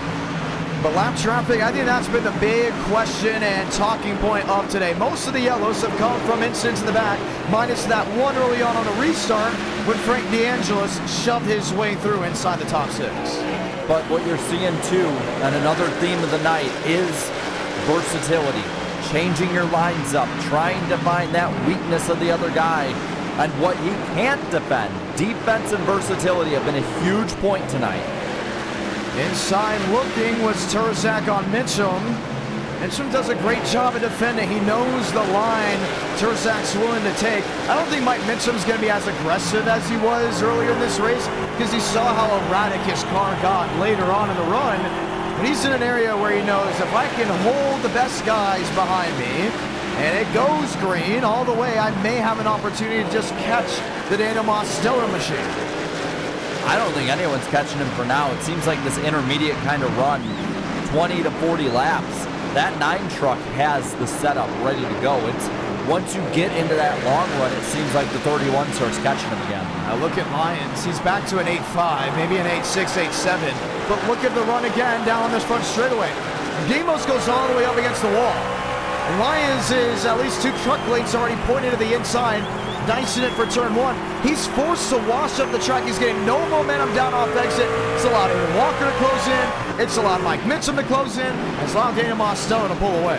Yeah, gap is over a second now, 1 1/10. Mosteller has just been getting better as the day goes on, and now he's at his absolute best. He's not going anywhere. Looking back, Mitchum, Turzak, TCB. Marcus Vanderlee's up to 10th. Haven't talked about him at all in that Red Horse Racing Toyota. Ethan Ecker back there in 11th. Solid run for him. Nathan Palawoto, quick blink out, but it's still holding on. Riker Byron back up to 14th. Jackson Byes to 17th. Wayne Sanders has really been all over the place, but when we look at TCB, when we look at River Page, you start thinking to ourselves, hey, these are guys that are holding on, and no, they held it on to the outside wall. But with 64 to go, you got to make that move now because, yeah, that's a lot of laps at a big track. But at one of these tracks, 64 to go, well, that to me is like 30 to go at Dover. That's like 10 to 15 to go at Kansas or at Michigan. There is not as much time left as it might look like because these guys are so even, and they are playing such good defense. So when you're looking at some of these guys like Mitchum, like Turzak, you got to move it forward. There's Mose. He found his way around Gavin Austin. Nathan Lyons has Aiden Walker now on the outside looking for a move. Lyons has lost that mojo that he had earlier in this run.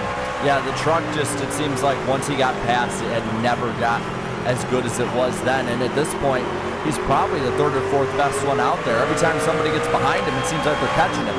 Now look, that's Aiden Walker. And I talked about the lines. It's just small things like that. And you can be the fastest driver in practice. You can be the fastest driver in qualifying. When you say just because you qualify up front won't mean you're going to be the fastest in the race, is because of the attrition, the consistency. We've been speaking for 240 laps. These drivers have been racing for 240 laps. That's 2 set of corners, 2 straightaways. One is kinked on the front. Old surface track changing. It's a lot. It's mental. It's such a strain on the body, including in the sim rig with them Mosteller in the wall. With them having to hold on to the force feedback. You will get guys that are better later on just because they are on pace to be ready. They're resilient late in the run. Nathan Lyons, he did a great job leading. Let's go take a look at it. 165 laps. That won't get you to victory lane. He has led what will be over half of this race and maybe have nothing to show for it. Walker trying to get that high line, riding it back up, keeping that 31 from getting the full exit off the corner. Can he do it again? Off 1 and 2, not gonna happen. No, he's there. He's got a crossover opportunity to 3.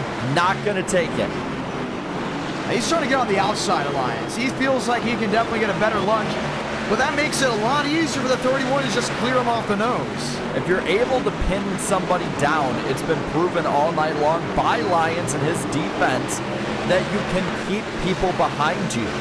These guys, by battling like this, are letting Mosteller fly away. Yeah, look at Kyle Turzak. He's still working on Mike Mitchum. We talked about that, 20 laps ago? He just can't find a way through, and TCB is thinking to himself, I know a couple ways through. It revolves around a bumper. If anyone knows about what goes on in our night in America, it is Terrell Baker. He sits there, he's waiting in 6. Look at Turzak again. Finally gets to the back bumper of Mitchum and washes him up out of the groove. And now they're going to be beside each other again. At this point, though, Turzak is over 3 seconds back with 54 to go. Now look at Aiden Walker. Ready to go ahead and pound strike. Wheel to wheel. That's now back for the 3rd, 4th position. 4th, 5th position, should we say. Turzak on the bottom. Mitchum on the outside. Can Mike Mitchum squeeze? No, he cannot. It's going to be all Kyle Turzak. Hold it on back to the inside. But it's another big part of wanting to get by these guys is that Mosteller is entering heavy lap traffic. Oh, he got into him. He did. He had to. He had to if he was going to make his way up. He's up to the 4th position now. Clean racetrack. Can he catch up a little more? You're seeing the lead is starting to fall back a little bit. Big time. Turzak gets away to 4th. Baker's back in 5th. Mike Mitchum is back in the 6th position. TCB way up to that 2nd groove. He got a full opportunity to find a way around. You're at the point where if you're going to bump and rub, you got to make it done. How about this? Lyons is close in to 00. That's probably, should we say, Vijay Kumar? Yes, very much is up out of the groove. Lyons P2 and back under a 2nd. That, again, the leader, every time they hit lap traffic, you see either the lead expands because they're just so good through it, or like Mosteller here, getting held up a little bit. Now the lead under a full second, 8/10 now between them. 50 to go.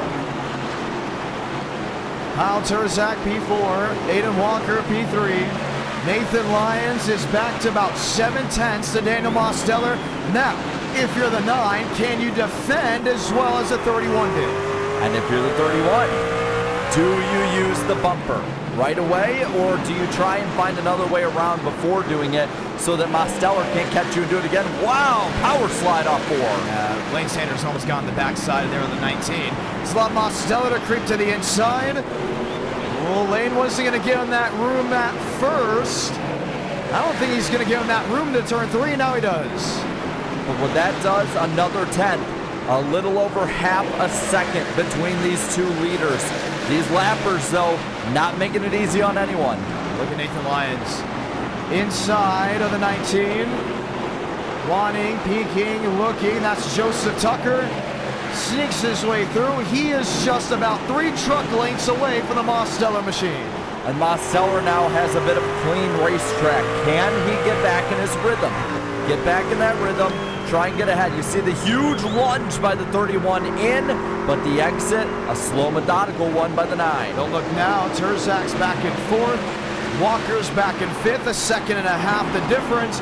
Once Lyons attacks, because he will, does it reel 3rd or 4th in? It could, because if they get into each other, that loses you half to a full second in each corner.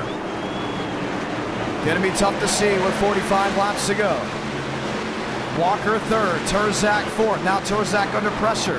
Had Tucker to the outside. Lap traffic has just been the thorn in the side of these leaders all race long. It has changed the long green flag run out. Nathan Lyons is 4/10 back to Daniel Mosteller. Yeah, less than half a second. Again, Mosteller, better run off. It's the entrance is where Lyons has to get him. If you're going to do the bump and run, you got to hit him entering the corner because the exit is not going to do it. And Vincent Gucci is next in line. He's going to go way out of the groove just to keep the leaders from the position that they are currently in. Doesn't want to go in and change it up. Lyons second, still 4/10 back, but it's 2 truck lengths the difference with no one in between them. 42 laps to go this time by. There's a really good chance you're not going to get another yellow. The next flag could be the checkered flag. And if you're a leader, we talked about the two of them putting the bumper to each other, but do you put the bumper at this point to the lappers if they don't get out of the way? Lyons inside. I would say if I'm a driver and you're a lap car, you're holding me up, get out of my way. Let's move them. Let's shove them. Let's not wreck them because the caution changes everything. But there's no need for a lap car to stay in front of the top 2. 3/10 the difference now. Another 10 shaved off by Lyons. He is catching Mosteller lap by lap. Nose to tail. Truck length difference. Truck length and a half. He's there, Jared. He's going to go get him. He's down low, a little bit lower now, which is interesting because earlier in this race, Lyons was the one going half a lane up to block people. Now going lower, this time taking it higher to 3 and 4 to get the run off. Maybe mask some of the bad exit problems he's been having. I think he's been down there to conserve the tires, but look at how just tough he gets on entry now. This is on the back bumper of the 9. Now you see Moss still your race leader. This will be the battle with 39 laps to go. At this point, you can reach out and touch him, grab him and pull him back. And that's what he's doing. He's slowly clawing his way up every lap truck, making it more and more difficult for Mosteller. Behind him, Walker and Terzak are less than 2 seconds back. Walker actually about a second back now. Yeah, he's going to be looking for an opportunity. 38 laps to go in the Myrtle Beach 400. Daniel Mosteller, Nathan Lyons, 1-2. Aiden Walker, Kyle Terzak, 3-4. The big drivers tonight that have been talked about, 3 of them are in the Fast 4, but Walker cannot be slept on. I don't think he has left this main group at all throughout the entire race. This is where he started in 4th. The lowest has been 5th. Consistency has been key for the driver of the 93. Lap truck there didn't help him though. Didn't get out of the way, didn't get in the way though. But it slowed him up front for the lead now. A quarter second between them. Lyons trying every different line that Mosteller runs to get by him. They're going underneath Gavin Austin this time. And he's not letting him get too far off. Down low. How low he goes. Down to the inside. He's going to wash up. He's still within the 2.9, 3.2 difference. But this will be the big fight for the lead. I'm looking now. Aiden Walker, he's dropped back just a tad. So Lyons has full range right here to go take the lead and be as aggressive as he wants. How far back do you need to be able to just lunge it in there and just body slam him out of the way if you have to? We've seen it before. It won't be popular, but I think you got to do what you got to do to win here at Myrtle Beach. Yeah, and when has something been unpopular stopped any of these drivers from going all out for a win? No, nothing. Nothing. That's what I'm saying. Lyons is there. 3/10 the difference, but Mosteller has been poised to keep that 31 behind him. We look back to Kyle Turzak, who has pressure. Oh, Kevin Austin getting into it with the lap truck. They don't go around. No caution necessary. Austin will hold on, but Baker's not having to navigate through that. Turzak has not had the truck he's wanted all night long. No, he's not. But going back up to the lead, Lyons is not, in fact, gaining ground. He is losing ground now. Lap traffic got in the way a little bit, but before that, he was not gaining on Mosteller like he was a couple laps before. 31 laps to go in the Myrtle Beach 400. All that time that has been made up. Is he back to a saving conservative mode, or is he still trying to put the power down? That's the big question. Mosteller was struggling big time with lap traffic. Good news for the 9 camp. There is no trucks for at least half a mile. So, how much do you sit and wait for something either to go right, wrong? Do you maintain pace with the 31? Or do you try to go out there and gap him? With 30 to go, just try and just click off laps. You don't have to be qualifying laps. You don't have to go all the way out. You just have to do just enough to not burn your tires off and just basically keep looking in the mirror and make sure you're ahead of that 31. 7-6 the difference. That's where it now lies versus when it was 2-9 to a 3-1 back. Daniel Mosteller, 29 laps to go. Nathan Lyons, the biggest race he's ever won in NR Night in America was an NR Night race. Not a community event, not an e-ticket event. Winning a community event is still a big deal. We've had massive community events in the past. Winning one at Myrtle Beach is going to mean something. For other drivers, it's just about navigating the lap traffic. And for Turzak, you got to think, what could have been? He had a truck that was just as good as them, but he had bad restarts all night. They kept always putting him further back, and so he'd have to use his stuff up to go forward. I look back to River Page, who's in the 6th place position. Oh, trouble! 2 outside wall. That's Vijaya Kumar. That got into Joseph Tucker. They did not go around, but it was a huge shunt to the 19.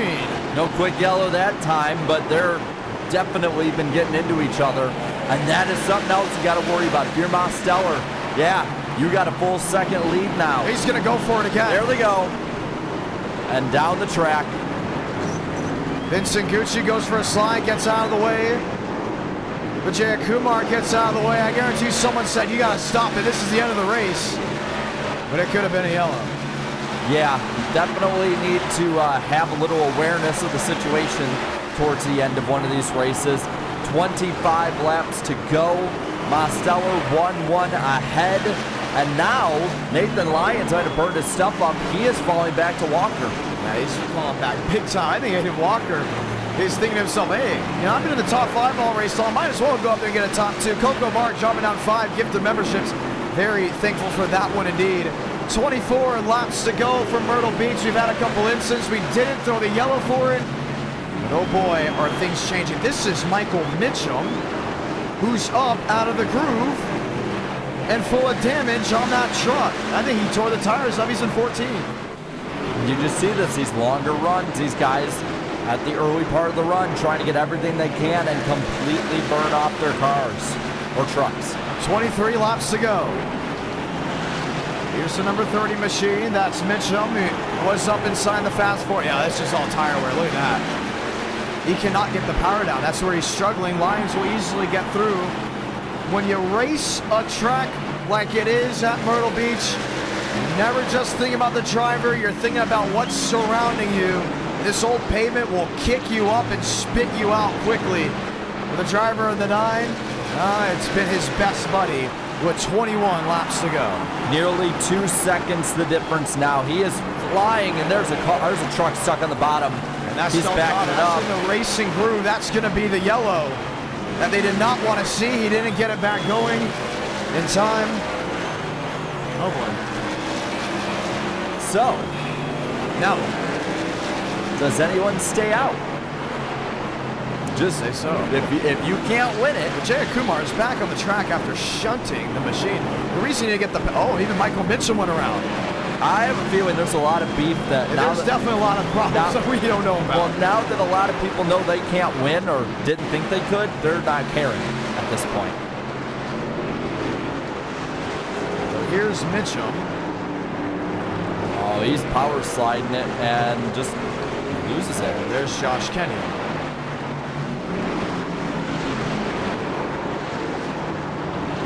Well, these two have been going at it all run. Yeah, I think Gavin Austin's got to figure it out quick or he's going to be out of here. That's twice now those two have gone at it.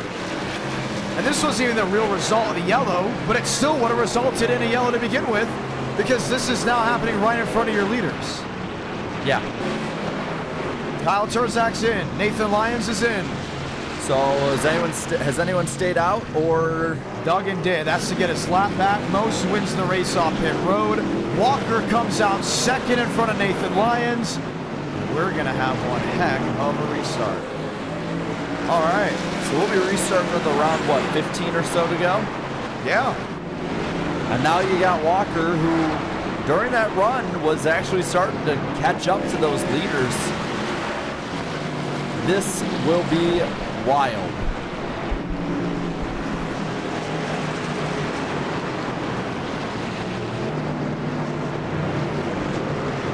Well, things have been interesting here at the Myrtle Beach Speedway. Jarrett, your thoughts on the drivers, how they've been acting towards the back half of the field? Definitely can clean it up a bit. That's for sure. I think you can clean it up a lot. Yeah. Very avoidable incidents have happened back there. It's put these guys in a tough scenario. And some can say, oh, but that's the nature of short track racing. I'm like, no, this is the nature of the same mistakes happening over and over again. Some will say, let's go, 15 lap shootout. They're going to go all the way out. Others are thinking, we just had a natural finish that's just thrown away from them. Yeah, and that was Mosteller's race to lose too. So if he loses this, he knows who to blame. He knows who to blame. So some drivers are going around to get their laps back. But Jay Kumar Turzak had to get out of the way. He did not. And now finally does. And that's a big thing. They tell him, hey, clear the top for those lap machines to go back around. All right, this is it. Aiden Walker has not led, I believe, a single lap tonight.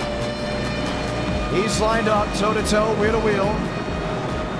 Lyons inside, Turzak outside, Baker and company, and Swallow the 2x2. What's the game plan if you're the number 9? Defend the 31. Defend the 31 to Lyons because he's had good restarts all night. He's ready to get at it. You can see almost frothing at the mouth, chomping at the bit. Let's go. What could be the final restart of this race? Daniel Mosteller has led a chunk of this run, but Aiden Walker is looking to close it out. 14 to go for Myrtle Beach. Good jump by the 9 that time. Mosteller gets clear. Behind him, Nathan Lyons gets clear. He has a clear racetrack and only a truck length to catch up. He's there. Look at Turzak with the late lunge to turn 3. Locks it in downstairs. Washes up to the Aiden Walker machine. Toe-to-toe for third. Nose to tail for the lead. Lyons has the run. That's the difference. That's the lead between the two of them. Right on his bumper down the backstretch, entering 3. He's got to go for it. Jumps to the outside. Lyons inside. Baker goes for a slide. Up out of the groove. Saves it. When do you make the move? You're the 31. Dice downstairs. Now, do you make contact, get the lead, rough it up, and just try and run away, or do you race clean? They did it that time clean. 12 to go, 11 this time by. Nathan Lyons is putting everything on the table, but he has to watch out for Kyle Turzak that is sitting there in the 3rd position. He looked bottom twice, it didn't work. He nudges the tailgate of the 9 to wash him up out of the groove. Lyons downstairs, Mosteller outside, coming to 10 to go. Nose ahead, they body slam, coming out of the corner, side by side, Turzak there. Oh, Lyons. Deep drive to turn 1. Here comes Turzak to the tailgate of the 31, trying to get the 2 for 1. Can't do it. Mosteller clears again. Turzak now right with the 31. Coming to the line, 9 laps to go. Handful of laps left to go in the Myrtle Beach 400, all chasing the number 9. This is what it comes down to.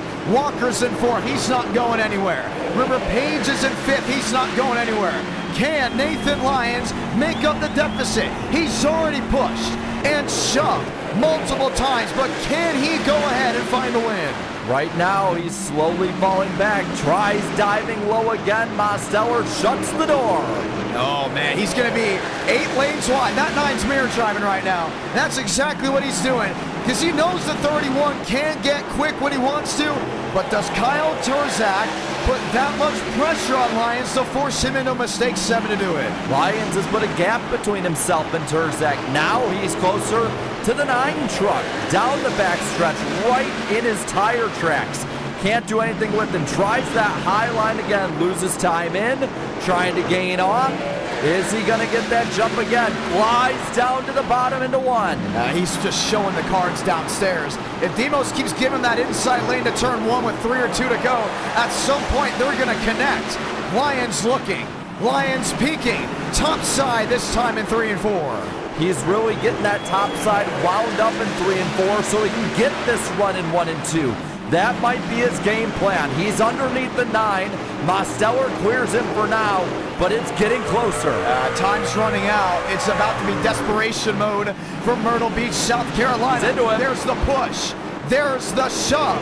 Lyons tiptoeing downstairs, but the Great Wall just will not budge with Mosteller. And he goes down to defend, so the 31 goes up. Turzak now right with them. Top 3 nose to tail, top 5 under a second. 3 laps to go for Myrtle Beach. Lyons has tried everything to just break the 9 wide open.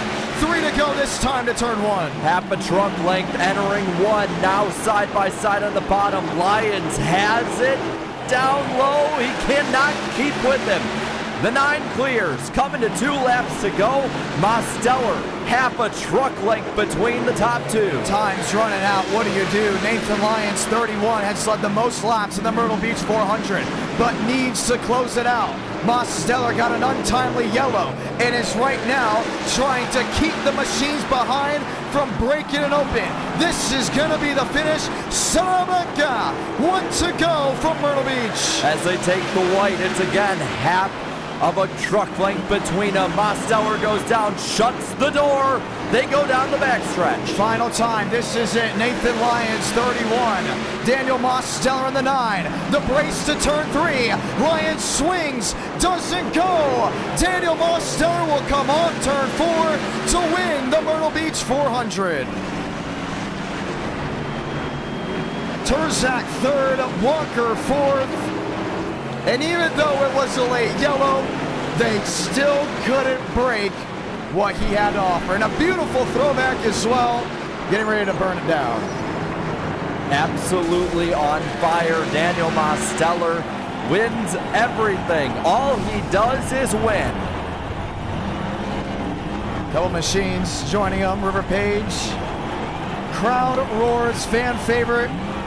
You know, it's just interesting to watch a fan favorite win all the time. You know, being great is one thing, being loved is another, having it be both, so sweet. Enter Night in America, feeling victories all year long as Demos captures, I believe, his first community event win.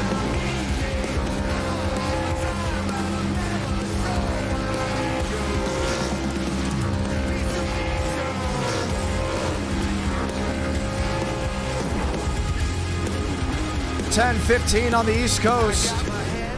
In time, it's about late afternoon, and he was able to get it done. Shout out to Nathan Lyons, a great battle. Let's watch back on the finish before we go ahead and talk to your race winner.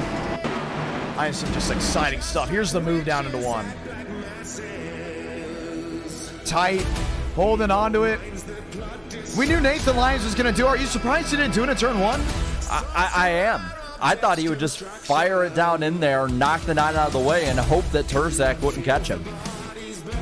Well, things definitely worked out. This was the lap earlier where he went wide, and you talked about it. He was going to make that wide move every chance he got to make the run to turn 1. I'm just still surprised he just didn't go for it.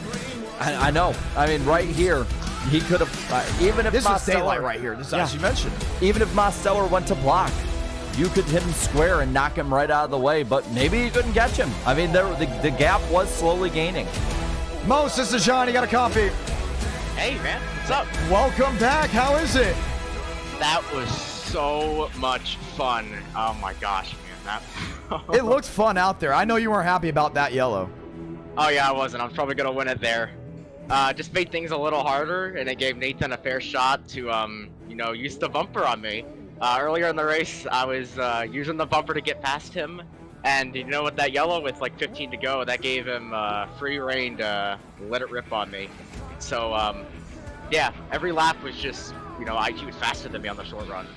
He was incredibly fast, and he was using the bumper, and somehow it didn't knock me out of the way. And yeah, ultimately, I think with 2 to go, I think I started to pull away, and yeah, I was mirror driving that whole time.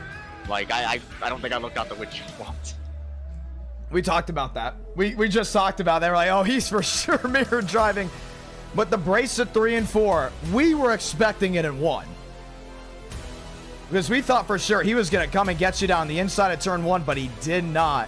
Where did you think he was going to make that late charge? Turns 1 and 2 or 3 and 4? I expected it in both corners. I kind of took a wider line into 1 and 2 to kind of avoid a bump. So when we got to the apex of the corner, he had already sent it in. And then, you know, into 3 and 4, I just tried to get as close as I could to the inside wall to avoid anything. Thankfully, I had built enough of a gap to where he couldn't get to my bumper, and yeah, came home with the win. First community event win. You're a 2-time e-ticket champion, but the community events are a little bit different. We said it's like our Busch Series, Xfinity Series to the e-tickets, but that doesn't mean it's really undervalued, because we've had crazy community events in the past, multi-class races at Talladega that were very, very popular. What makes a community event in your opinion? Given to people that normally don't get a shot. Ultimately, I feel like in this race, you know, it was the typical, you know, NR guys. You know, we had Throwback, who's really good on the short tracks. Lyons, he's always good on the short tracks, and he's really good on the super speedways. Walker was up there. Frank had some strong speed. There were a few people that kind of scared me throughout the race. Tobias Matheson.